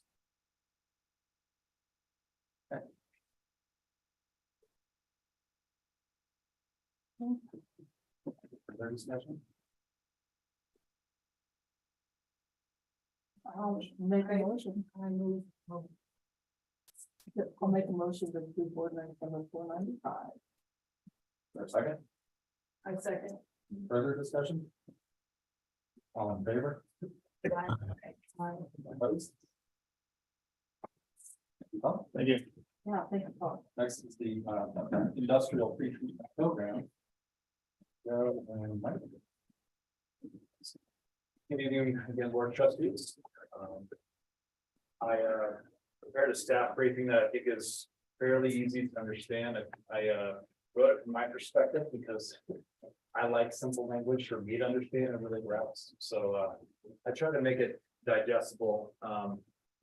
We've been looking at industrial pretreatment program options for how to address high levels of the biochemical oxygen demand. And the total suspended solids, otherwise referred to as the organic load that is going to the wastewater treatment plant. This has been an issue for several years. The last couple of years, we have done a couple of professional studies to hone in on the impact that this is having on our ability to treat waste, the wastewater treatment plant, and what types of impacts the growth and installation of new existing breweries, distilleries, what they're having on our treatment plant. And based on study done in last year, a biosolid study was conducted that measured the organic load coming into the wastewater treatment plant as compared to the flow, the total flow that we're receiving to the wastewater treatment plant from town of Fraser, Winter Park Ranch, and Grant County Sanitation District Number 1. The findings based on this study was that the loads that we're receiving are equivalent to 8,333 equivalent residential units for EQRs. When the total EQRs for 22 allocated among the total of the 3 sanitation districts are currently 6,088. So when you do that subtraction, you're looking at about the equivalent of an additional 2,245 EQRs that are currently on our system, which are not technically on our system as far as EQRs that have been allocated from those different sanitation districts. The study highlighted the need for industrial pretreatment and identifying the major sources for these organic loads coming from the breweries and distilleries. It's been an issue that's been snowballing for a long time. And if we're able to address this through an industrial treatment program, we were able to better use our EQRs with wastewater treatment plants, better serve the 3 sanitation districts that are part that we manage the GFC for. And specifically with these higher organic loads coming into the plant through a lot of distillery and brewery waste. The way that, and Joe's explained this several times, but the bugs that we use to break down these this organic waste. The increase that we're receiving from these sources, put the bugs in a frenzy per se.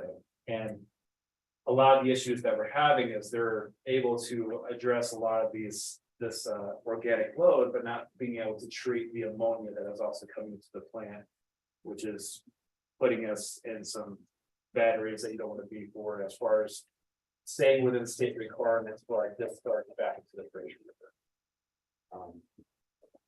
So with this, we've been looking at this with the GFOC, with the managers for the last 2 years. This has been focused on, resulting in these professional studies identifying what the source of these wastes are, and ultimately how we can address this.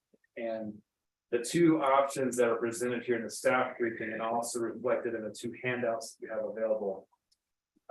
Option 1 is that the GOC approves the installation of Project N. We drive forward that initiative. The cost of Project N is $12 million as an estimation to add an additional organic waste treatment facility to enhance the nitrogen removal and the removal of that ammonia. This would require the breweries and distilleries to meet a zero discharge requirement with a supplied organic waste collection tank that would be collected by the wastewater treatment plant operators to be used ultimately as a carbon source, which is also needed to better enhance our ammonia removal there at the wastewater treatment plant. Northern Water, as Joe can kind of speak to here in a minute, Northern Colorado Water Conservation District has shown a lot of interest in helping meet these requirements. It's part of their jurisdiction. They have a vested interest in bringing about the construction of Project N to address these organic loads and better address treatment of ammonia before it gets back into the Fraser River, to the tune of about 70% of the total project cost. So that's 12 million. 70%, 12 million, you're looking at about 8.4 million that they would contribute towards this project. This leaves an estimated 3.6 million to be divided proportionately. And that remains to be seen what that proportion can be based on the existence of these sources of industrial organic waste that's coming from that. 3.6 million is that allocation to the GFOC. We don't anticipate that to be an even split based on the number of breweries and distilleries in Fraser, Winter Park, Grant County Sanitation District number 1, and Winter Park Ranch, which obviously they have that kind of material. Yes, ma'am. Regarding that option, will it increase our capacity so we can increase our allowable EQRs? This project then?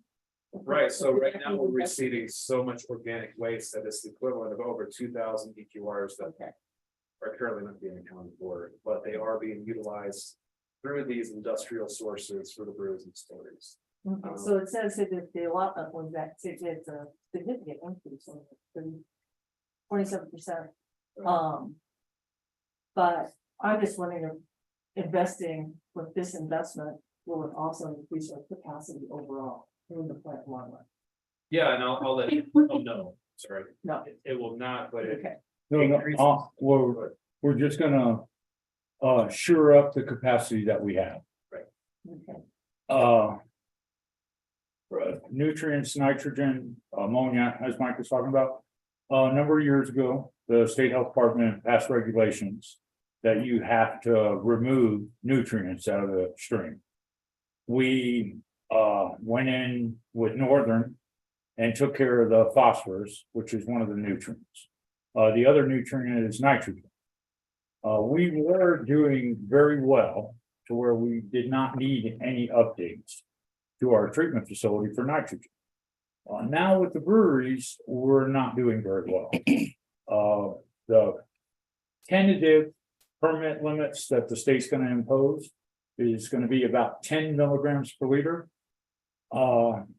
When we finished the filter plant and put in some mixers, we were down at between 4 to 7 milligrams per liter. which is perfect for a permit, less than 10. Now we are back up to between 8 and 15 milligrams per liter. And Northern Water Conservancy District, part of their Windy Gap Perming project, they have to remove nutrients out of the river. So getting in with wastewater plants is one of the best ways for them to do that. And it's a for sure thing. We keep track of it. It's documented pounds of removal every day. So that's part why they want to have the big investment. So basically doing option one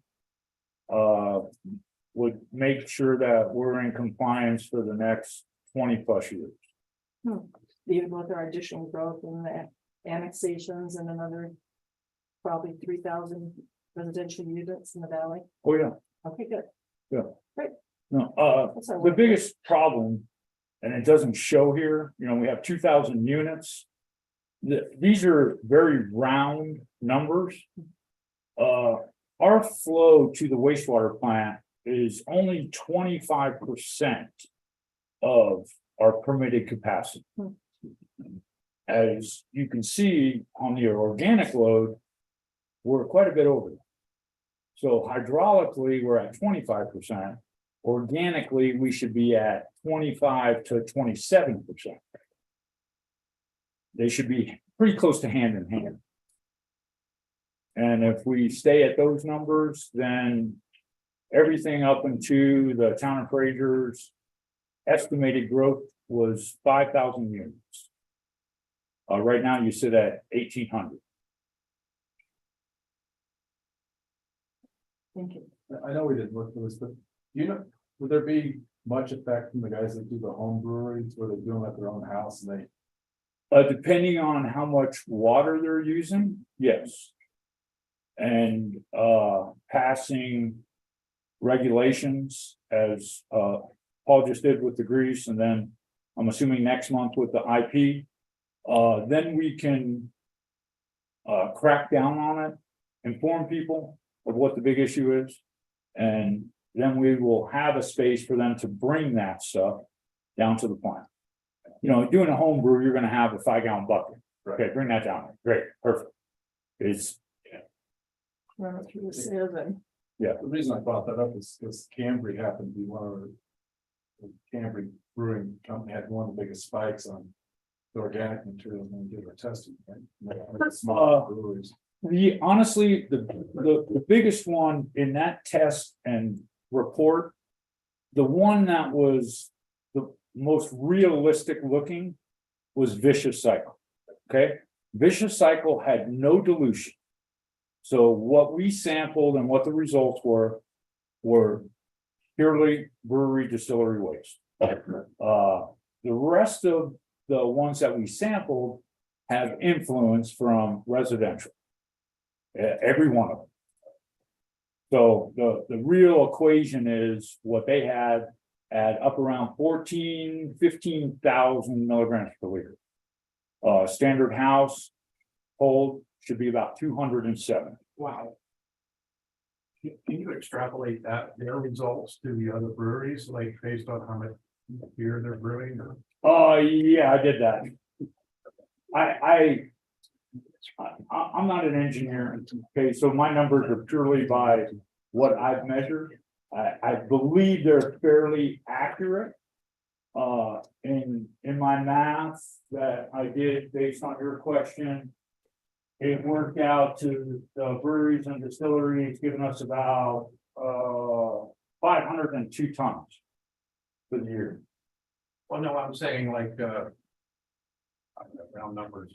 Say Vicious Cycle does 1,000 gallons of beer a month or whatever. They use about 24,000 gallons of water per month, 24 to 25,000 gallons for water per month. Based on water consumption, or you base it on how much beer they're actually brewing? All I can base it on is water consumption. I have no way. They only have to report the amount of beer they produce to the state authorities, liquor licensing board, Can we And get we that don't. information? Water is easy. When I did the walkthrough, yeah, it's kind of a weird deal. When I did the walkthrough with it, when we started doing all this, all of them said they only had about 5 gallons of waste per gallon of beer. So, the standard is about 10. If you're doing good and have pretty good, so 7 to 8. Based on the math I did, they're all up at 10. Nobody's down. The only one that's down is 7 to 5 is Big Trout up in Winter Park. So for me to ask those questions, it's I what do you say? I get the answer, check but verify. If they do, if they have to report that number, then that should be public record that we could chase down. Anyway, I'm just wondering, how do you quantify that? And then my other question is like, when other breweries come online, if someone opens a new brewery, how do you handle that situation? I guess it's based on option 1 or option 2, right? Option 1 handles exactly what you're talking about. Which is more economical for the businesses? Is it option 1 or option 2? Depends on what we charge them. Well, I mean, you have some numbers here. I don't know. So for a brewery, option 2, which is them taking care of their own waste, that would be this handout that Mike put in, which is BioGill. So all of this treatment processes are designed on how much water they go through. So I gave numbers to the company based on their water meter reading. So they went through 25,000 gallons per month.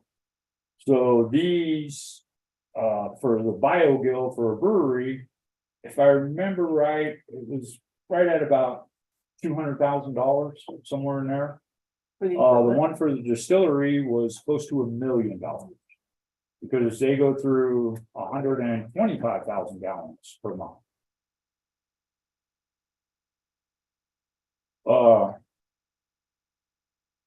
Option 2, the breweries, distilleries, they would be in charge of and taking care of all of this. We really, town, nobody else really would have much input, say so, any of that kind of stuff. Downfall on that is just as we're doing now with the grease.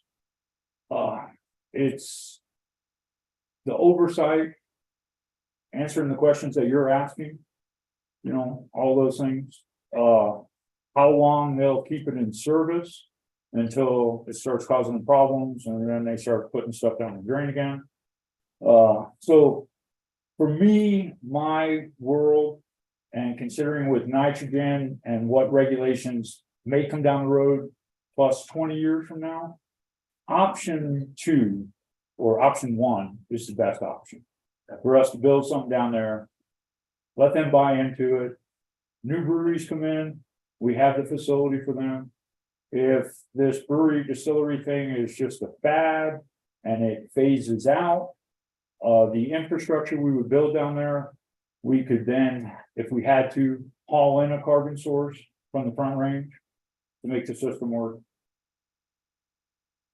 Okay, it just seems like option 2 would be hard to monitor. Mm-hmm. You only have one brewery you feel comfortable with, you know, you're getting after read the rest. How would you monitor theirs?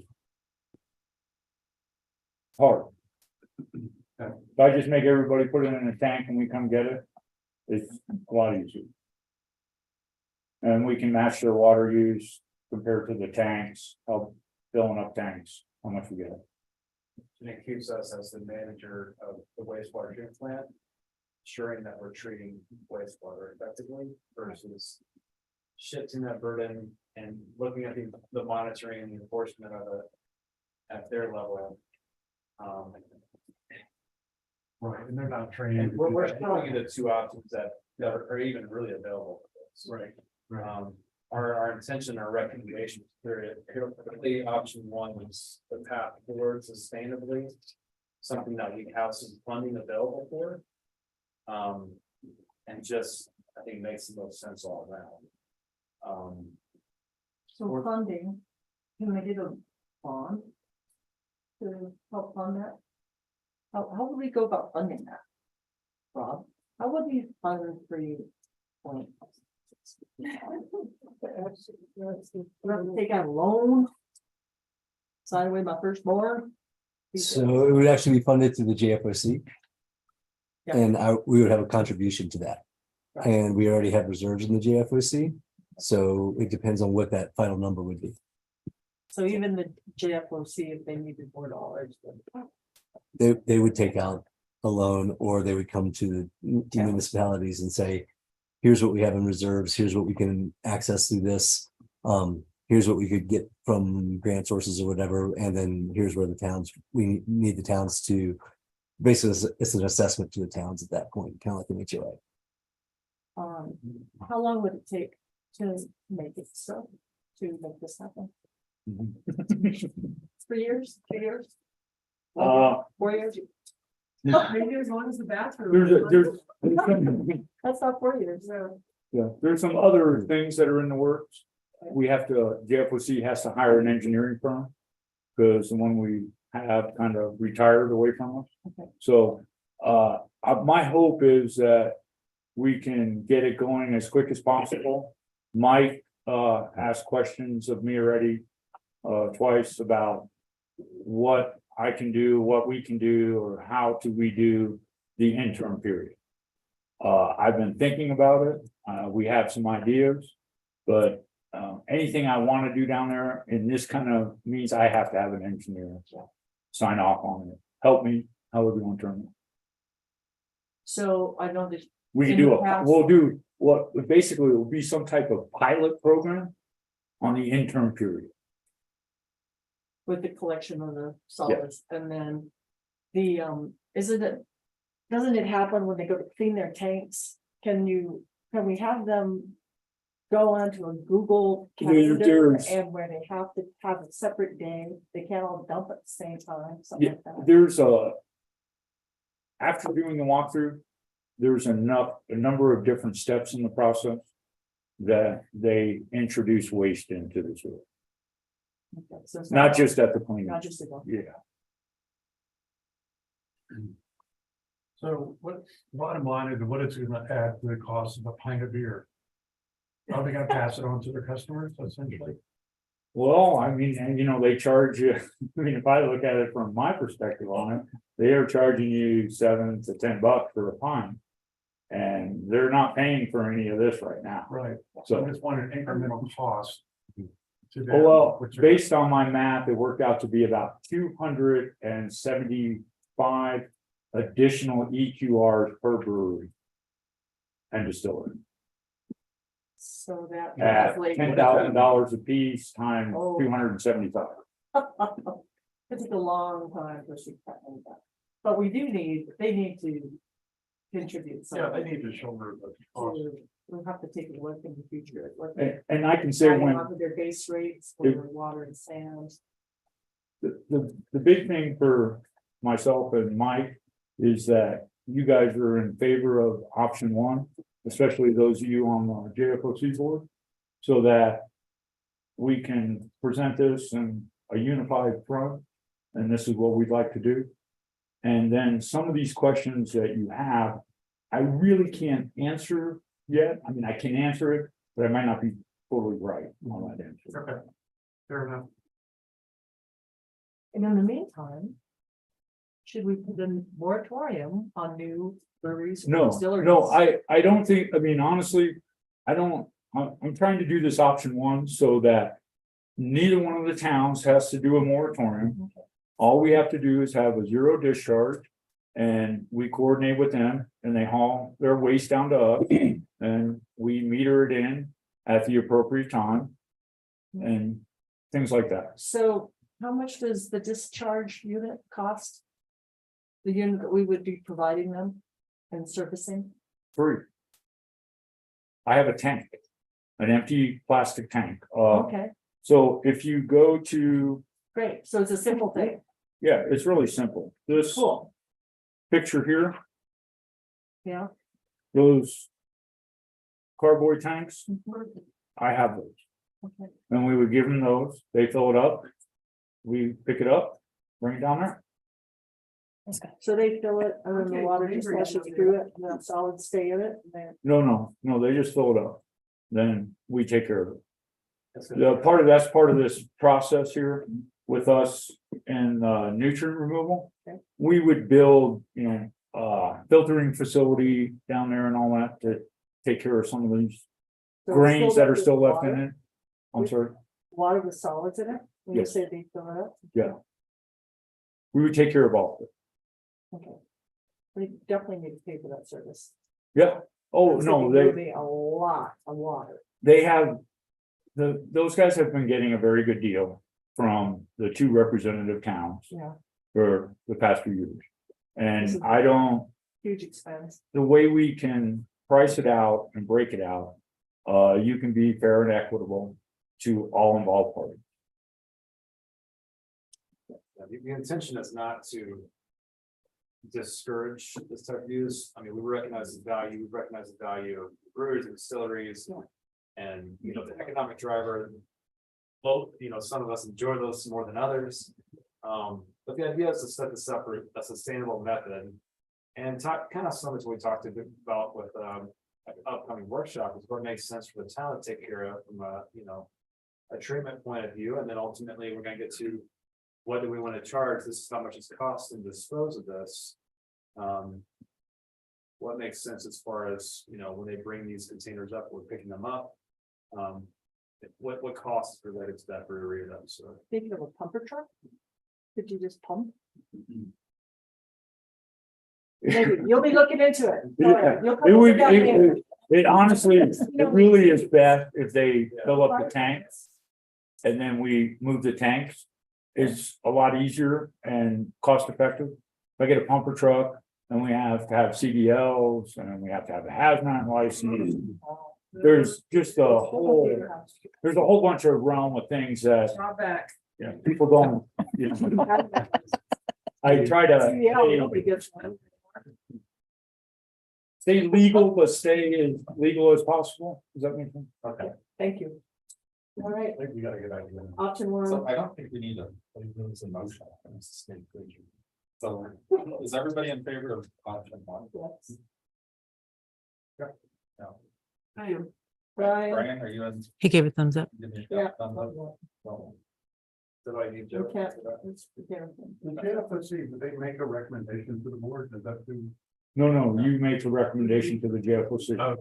Okay. You, Town Fraser is the managing agency. You guys are in charge of making those recommendations. Okay. Whether they, It's not a new thing, it's something that we've been discussing with their managers and there's so. And what a great segue. They denied it. I'm sorry, What a great segue into our next topic. Thank you, John. Next is the independent manager, alternative studies. Evening. For you is a memo, kind of outlining, something that happened at the last JFOC meeting, but it's been percolating a little bit. Winter Park Ranch and Green County number 1 have requested to commission a study of the overall management agreement and operations and all aspects of the JFOC operations for approximately $35,000.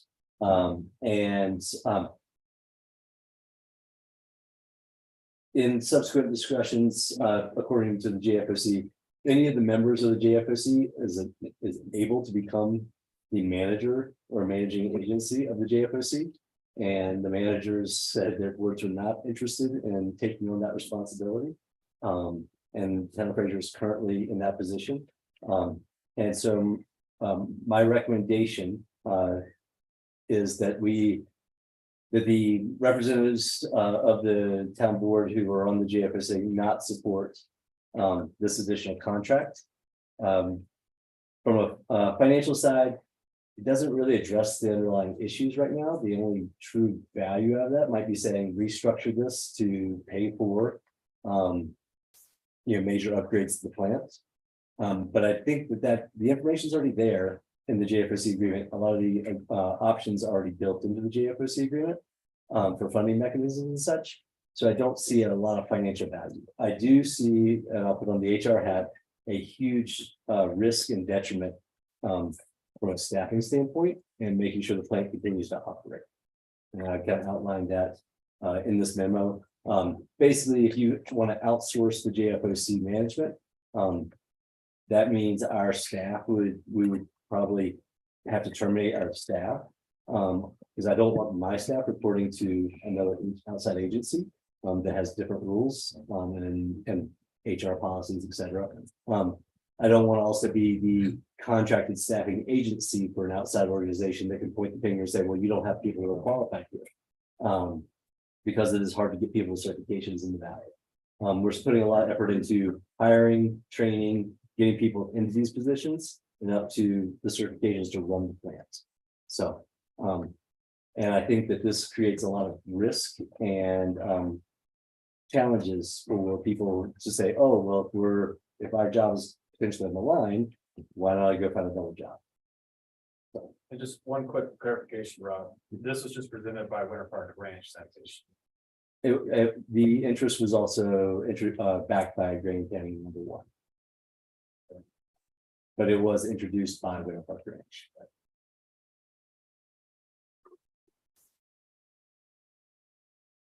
Are there any questions? And the board has changed for Winter Park Ranch since that was introduced. Okay. So, however, I believe the initial person that proposed this is no longer on the board. That's my understanding. I think their concern was town manager turnover, the town of Fraser. That's kind of the concern for town managers in 3 years.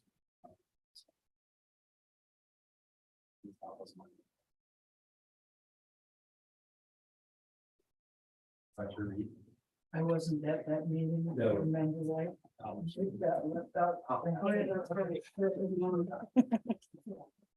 I was excused. Right, and that was specifically called out during the JFOC, and from our point of view, it's, we have a wastewater superintendent, Joe Bukwa, and using the base with that superintendent, the public works director, and the town manager, I think provides a good base for making and presenting recommendations for how we can improve our operations there. But yeah, Rob's concerns are real. We've been discussing this, what the impacts could be. If you're looking at third-party outsourcing, you're looking at things like the Fraser River Valley Housing Partnership, for example, talking about the benefits for their executive director. They're exploring how much it would cost to procure benefits and be competitive, provide competitive salaries and benefits for a small NC or essentially a staff team of 1 or 2. Very difficult to do. The decision was made for Winter Park to provide the benefits for that position and pass through those costs to the Fraser partnership, so they can have that salary and some of that support for the finance HR. That is what we're doing right now with GFOC, is we are the managing entity. And part of the reasoning that's outlined in the GFOC agreement for one of the sanitation districts to manage it, any sanitation districts can currently manage the plants. But it makes sense for one existing sanitation district to do it. Not only because it provides some skin in the game, but also because you have that foundation for human resources, finance, and those things cost money. It's not simply looking at a third-party manager who's going to develop a small staff to run the plant. You need to have the additional resources in place.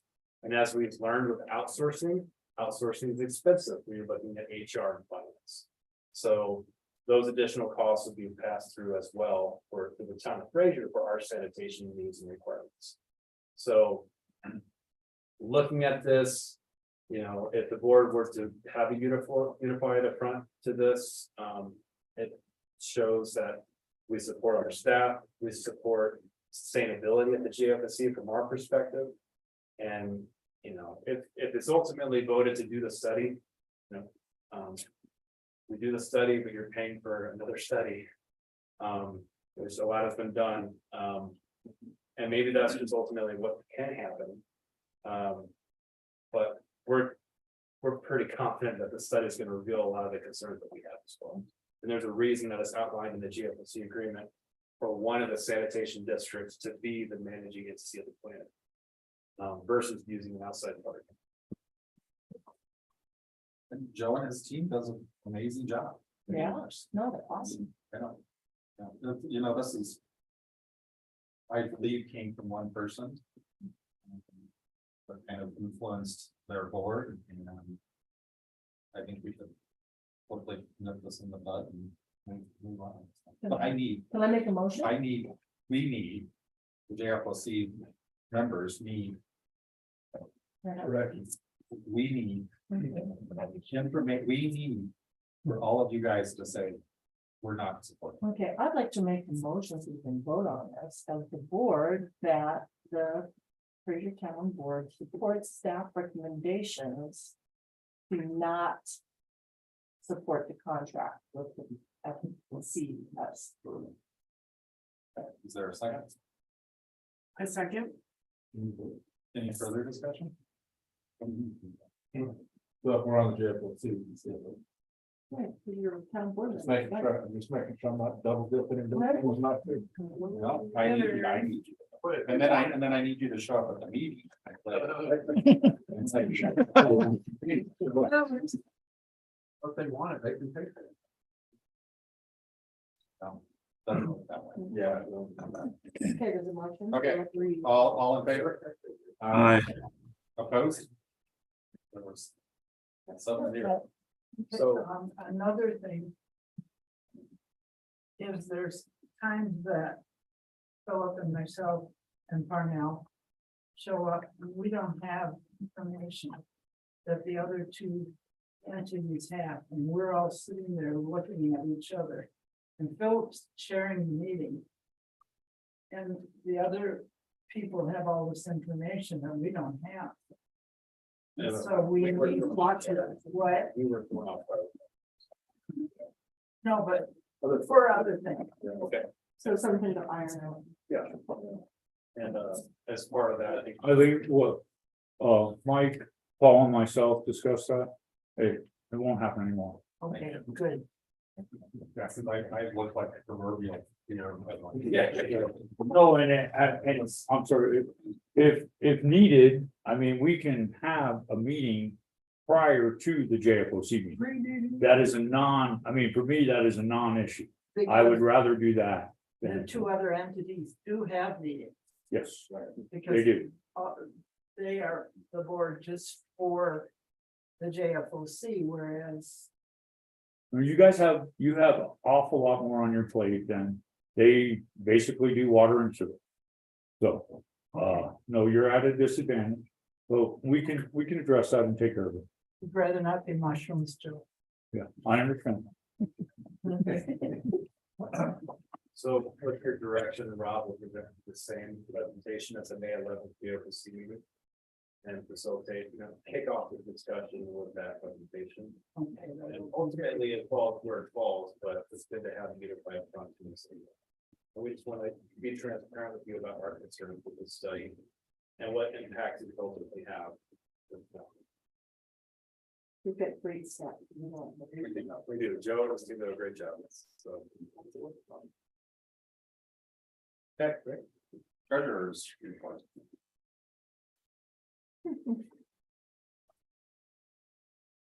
Short and sweet for this one.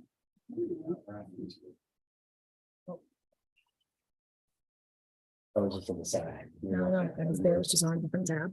Yeah, I was just trying to find I gotta do the share screen. Yeah, so that's on the Zoom. Yeah. Share And screen. we can. We'll just scroll down to basically, we're giving this the same two quick reports that you're used to seeing. Statement of funds and sales tax revenue on the current year. things are holding steady in terms of our funds right now. I do suspect that when we start getting into, well, we're starting to get there now, but May, June, July, doing, deposits, payouts, all that stuff that are coming in. That blue line will start to drop. And so just calling that out now. Next one, Leslie. This one is, we're still trending above, which is actually a really good thing right now. I mean, we're going to come into a dip here in May and June. We always do. But right now, based on budget, we're 25% through the year, looking at our numbers and such. But our revenues are trending at 38% of our budgeted target. So the goal is this continues a little bit and we have a buffer at the end. We're trying to move our projections for budgeted sales tax up without getting greedy. And trying not to really overextend ourselves. But I also don't want to underproject because then we defer projects that could get done. And so we're trying to keep that Goldilocks approach to where we sit with the budget. So the next few months will be telling, and then also if anything changes dramatically the second half of the year. Are there any questions about this?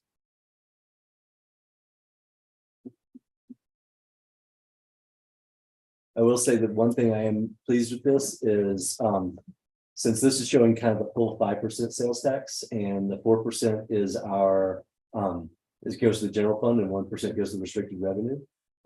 With the lifts costs jumping up this year, I'm glad that we're trending high because it covers that extra cost for the lift. And we're still able to maintain supporting trails and such. But that's something I want to be mindful of as we go forward. We're the 1% restricted revenue is being kind of shifted completely to just covering the lift more so than what it used to cover, which was lift service, which is the primary, trails, and then capital projects if there's funds removed. So Great. That's. And then by the end of April, our website, ClearGov will be up. We have started our contract with Cassell. They'll start up in May. So you'll see basically January, February, March, that first quarter data going through the website in the ClearGov format. We're going to put it up, beta test it, pull it down, and then make any changes and then put it back up because there's not a good sandbox to do this. So if you happen to be on the website like at 2 a.m. looking at the Fraser thing, that you may see some stuff jumping around. But that's the goal is having that first quarter data good, having it in ClearGov and plan correctly. So, any other questions? Yes. Thank you.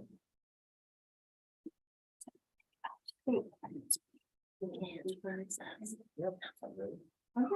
We are now at updates. Can I jump in real quick? Yes. So. Want to call it real quick, since September, we've had a certain individual working as our project manager. And she has spearheaded a lot of initiatives to improve our processes with planning and zoning. And it's taken a lot of research, a lot of work, a lot of reading our code, which is very exciting, as you may know. And has ultimately, as you've seen tonight, brought some ironed out recommendations. And I just want to acknowledge Monica Cobb, Paul and his team done an excellent job with this stuff. I really appreciate what the efforts you guys have done. You guys have done great things for Fraser, making things a little smoother for us moving forward and really setting the foundation for how we move forward. So with Monica, she will be leaving us on April 27th. Sorry, you can't leave. We regret to see her go, but I just want to give her a call out. She's done a lot of great work in the town and been a pleasure to work with, and we wish her all the best. Yeah, thank you. And as one goes, one comes in. So we have Sarah Catanzari as our new assistant town manager. She started yesterday. So feel free to questions. She's a local here from Tabernash. Her family, she's got a beautiful family, really great people, and we're excited to have her on board. We're excited with the experience that she's bringing to the town, really diverse background, specifically in a lot of the nonprofit world. And brings the Master of Public Administration, brings a lot of this good policy programming and management experience. And we're really hoping to, I'm hoping to really leverage her for a lot of these initiatives that we're frankly trying to push forward, which I think are ambitious and we need help with it. Just want to introduce her and we're excited to kind of get her done yet and get her connected. So, great. Do you have an age on the end of your name? Or you? I do. Yeah. Sarah, can you come up in 5-10 minutes? Let us know more about this.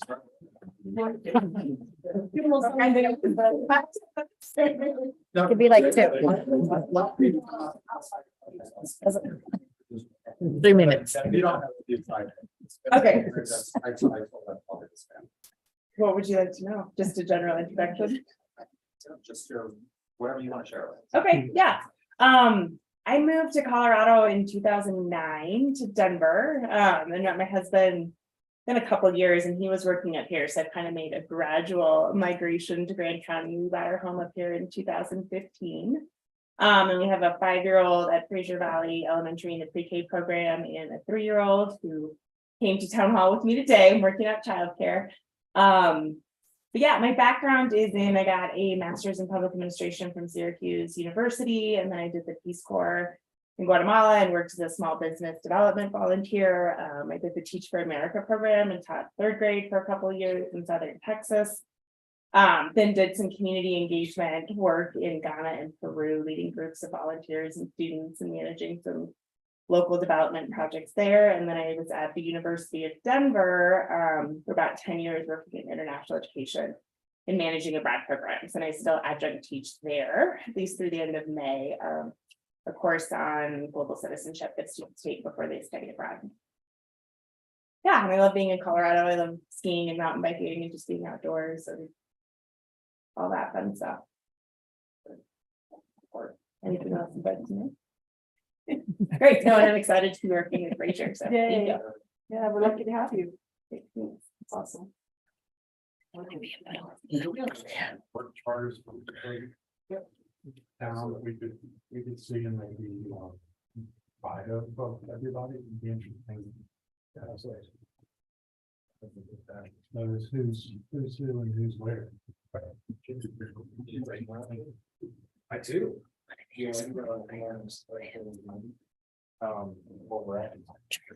One thing that an idea that Parnell kind of presented and that we kind of chewed on and kind of thought about and looking at the town planner position. I know that there's been a desire from the board to bring that in-house. That position has been available for about 2 months now. We haven't gotten any serious we haven't had any offers accepted. We haven't been successful. We've had one applicant who met the basic criteria of what we were looking for, and we couldn't get them here. Something that we've thought about that could be a good interim between now and potentially where we maybe have some housing units to get someone here.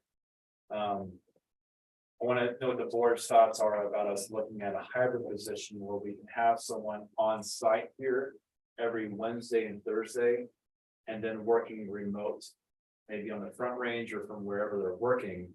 But requiring them to be here 2 days a week is really just one hotel stay night a week. And then you're having a full-time town planner. This would be a much more, I think we would have a wider category of applicants who'd be interested in this. Based on bringing them physically on site for 2 days, you do have that in-house planner who's able to focus on town of Fraser code and initiatives, and having that continuity of that one point of contact between the town and the development community, the building department, planning commission meetings. I just want to get a sense of what the board thinks about this. In addition, Catherine Trotter, our previous in-house planner, she did a lot of work for grants and land use development and considerations, a lot of 2017, 2018 studies. She was a big spearhead part of that. There's a lot of value to having this in-house planner. We don't have the ability, but we haven't seen the evidence of of being able to get someone here. And housing typically is the primary issue of that.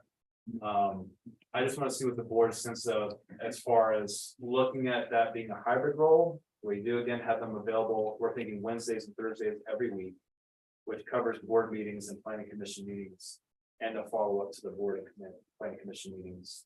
Face customer support and also being remotely accessible for work requirements as well as customer service and planning.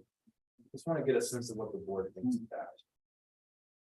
I think that we should just go through the whole thing and wait a little longer to get the real deal. Okay.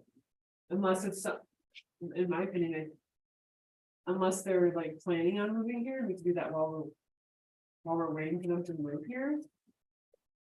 Maybe, that's just my thought. And then we'd have to retrain someone totally different if someone came along and would move here completely. Right? If they're never gonna move here. And that's something that we can screen through the interview process, is allowing them to come up and visit the area and build some type of understanding of where housing is potentially available at. It could be a route, versus getting someone to move here permanently from outside the county. It's a commitment, one, but it's a challenge. But no, I fully understand where you're coming from. I mean, I don't have a problem with it. I think it makes sense when you're proposing. It sounds like you probably get better qualified applicants by doing it that way. And I don't know what the economics are. Would it be cheaper to do it that way, or probably 6, 1/2 dozen the other? My guess is cheaper than baseline. Even for the town, not cheap. Yeah. Well, but I mean, it's, like but still be, try. our planner will still have to be charging. Developers reasonably fine depending on the amount of questions. Well, and the idea, unless we really build out our planning staff, which can be expensive when you're adding additional FTEs, full-time employees to this. The ability, and this is something that's been demonstrated by my discussions with Green County and with Winter Park and Granby, is having that primary planner to be able to scale up as needed to help with the larger applications regarding things that we're seeing in Grand Park, maybe some larger developments downtown. Being able to help them scale up with that planning review, I think will be a valuable resource and approach to ensuring we have capacity. We can ramp up that capacity and drop down if needed. And even strictly from comprehensive planning standpoints and grant strategies related to land use, I think there's a lot of advantages there too. And as far as being your town manager and trying to encourage our ability to manage effectively, we can wait to see if we get some better applicants. But with everything on the horizon, even next week regarding planning and metro districts, we have a lot of things coming down the pipeline. A lot of that burden right now is falling on Paul, our work director, who's been very gracious about helping with this and trying to fill in some of this void.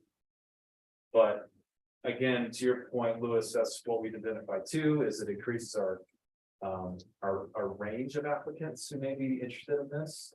I think there'll be a lot of appeal for people who want to come up to the mountains, and maybe they find an interim ways of getting up here permanently.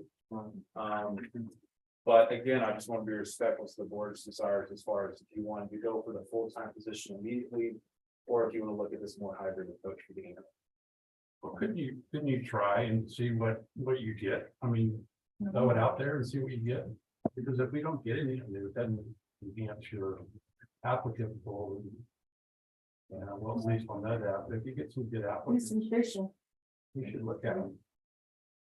And maybe they will come up here a couple days a week and then really love being up here and move up here full time. Right.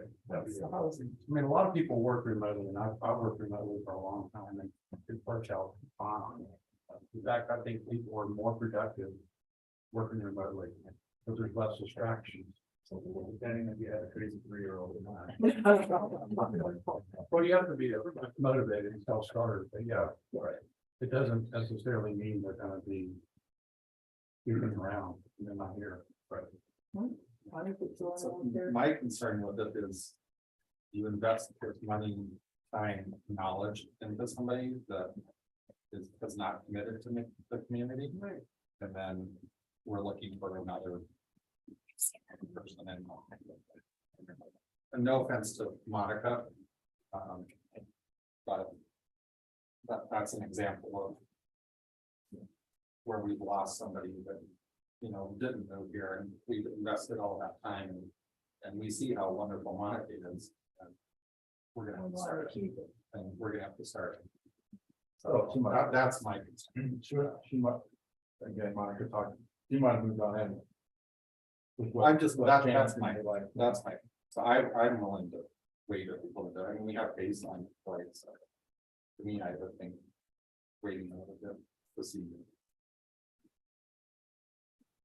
I'm right there with you. But So as the manager, is baseline meeting minutes or not? Do you need that person here? You need a town planner. Okay, so That's why we're advertising for a town planner, and that's, you know, from the board, that was directed from the board as well. I mean, it's when you outsource it, you know, they outsource it and they're providing variable rates for their service for both the town requirements and for the applicant requirements.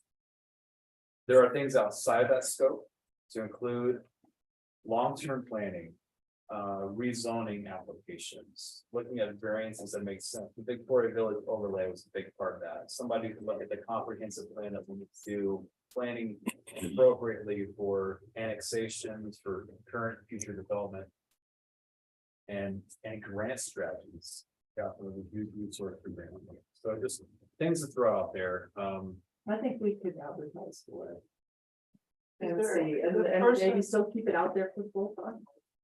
The one person that was qualified, I think he or she would have accepted if they, That's something that we had a desire to reach out to if this is approved. So they make the same. They're in state.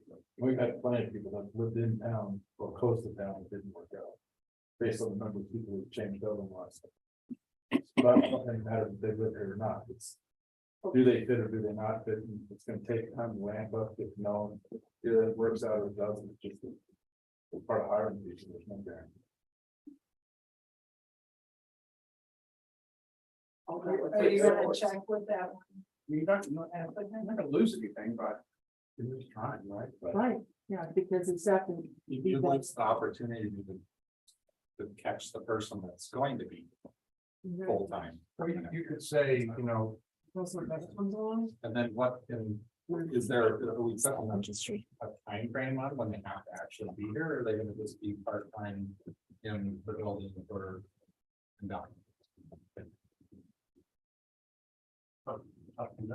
Michael has to. I mean, you could say, So Eric doesn't live in town. Kent doesn't live in town. Baseline doesn't live in town. I didn't say that. Yeah. No, That's. I actually think that living in.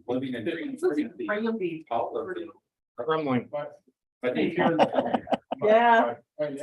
My point is, Several. Here, but. we already have people that aren't in, that don't live in the town, or they're in the community of Grand County, sure. But they're not nestled with us, so what's the difference if they're over the pass versus Franklin? It's the same amount inside of Franklin as it is to Denver. It's not the same. Not as many potholes. 7. People drive to Denver every day to their job. Well, part of it was to have person to person already. Yeah. But, So, the community. Yeah, why don't we tell them that they can work virtually for 6 months on the remote? Or something. Well, housing isn't gonna be available. for Right. all of these. Why don't you ask me if I know of any place or something, you know, let the word out to the, maybe on a bulletin, like, hey, we can. Someone's interested, does anyone know of a rental? You know? So one idea is if we were Easier for us to to, find a place for people than it is for them. if we were to update the job listing that would provide for opportunity for full-time in-house and potentially hybrid, we'll see what applicants we get. Yeah. And because of the sensitivity to this position, it's something I would look for some type of approval to have based on the applicant that we applicants that we get. That sounds good, because you got both options out there, if that full-time person really wants to be here.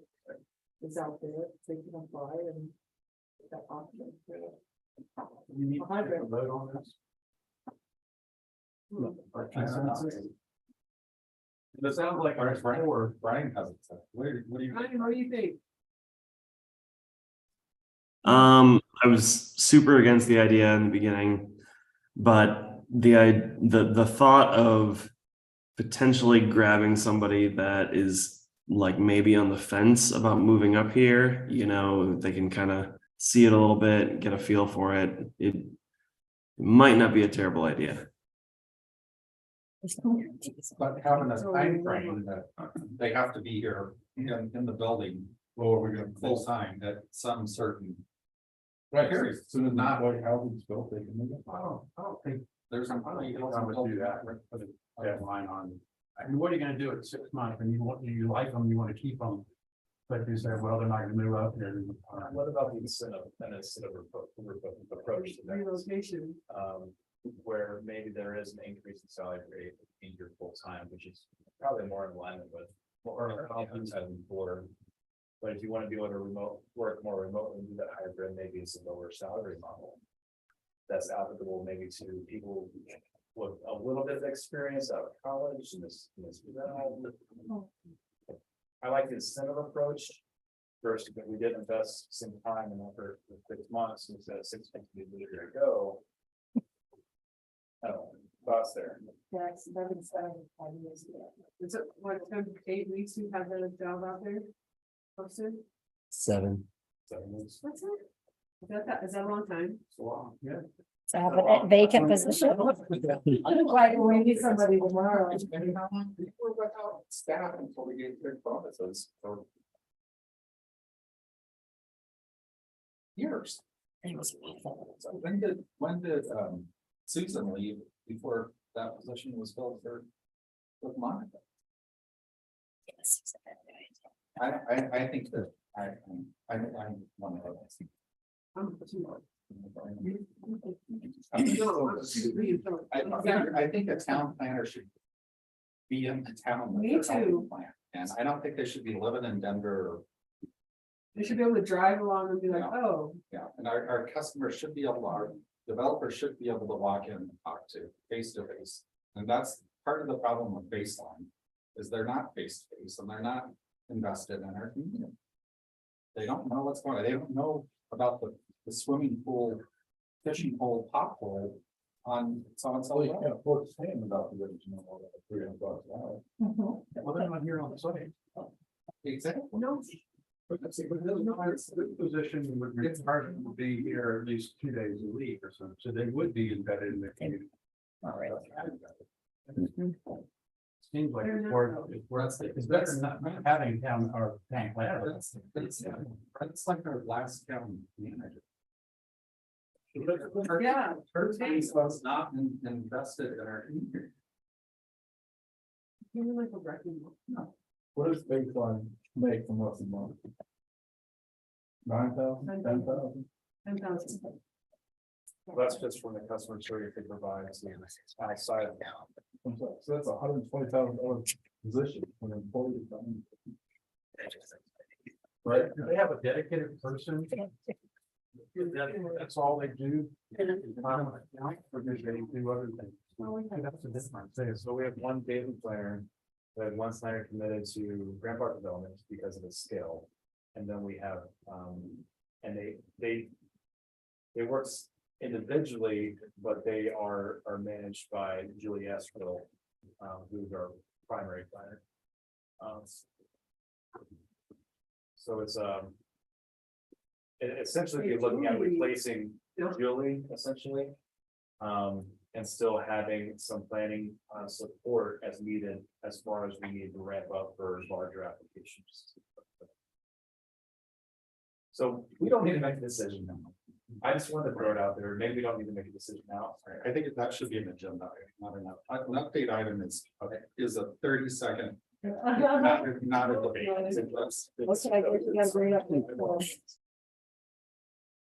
That's all I have.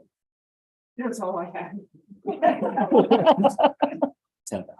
I would like to suggest that the town send a note or to Dylan Roberts to oppose Senate Bill 213. He was really close last night to voting it down. He would have. This would all be over. It was a one swing vote last night and some concession was made. That made him vote yes, but he said he's not. So which one is Senate bill? Which Senate bill is that? The notes.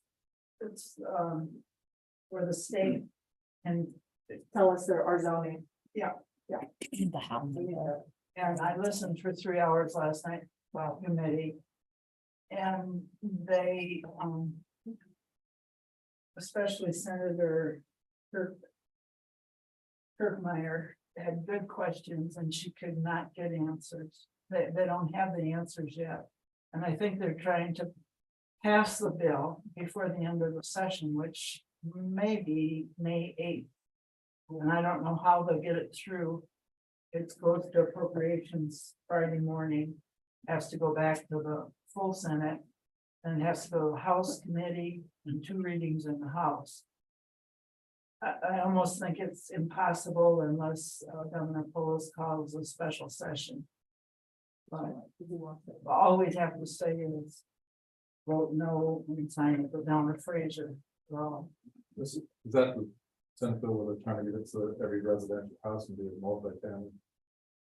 Unit, it's sort of the government can just first right or refuse one. no, that's it. This will take your current single family zoning districts and make it available for multifamily. And so then you're adding stress to traffic, infrastructure, density, neighbors. Versus the local government's approach for zoning is based on infrastructure. What zoning makes sense based on geographical location, amenities, access, transportation, services. Is this something? Yeah, let's just do it real quick, make a motion. Yeah. Yeah. I don't think I know enough about this to vote on that one. I move that as a town, we send request a letter to Senator Dylan Roberts to vote no on 213. Second. Any further discussion? All in favor? Aye. I'm abstaining because I don't really know. So CML is opposing it.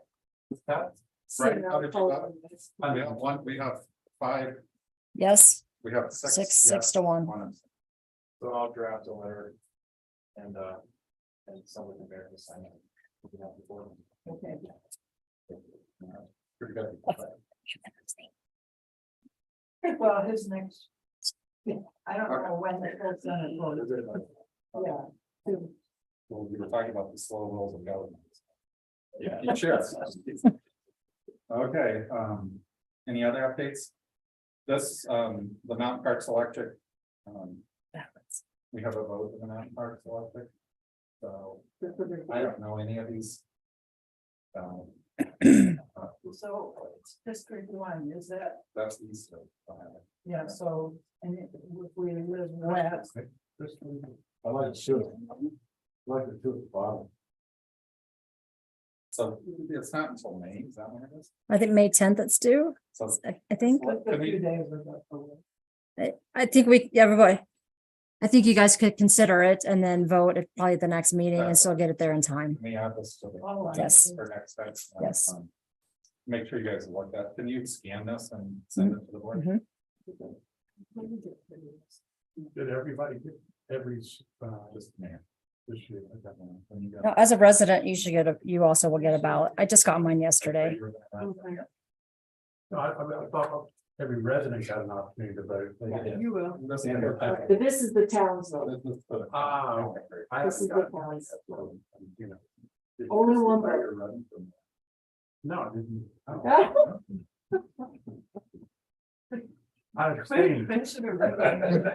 Okay, any other updates? We've got two other trustees on. On the third. There's a second. Second. Any further discussion? All in favor? Aye. Opposed? I'm gonna leave this there on the mess. Okay. You see his face? Yeah.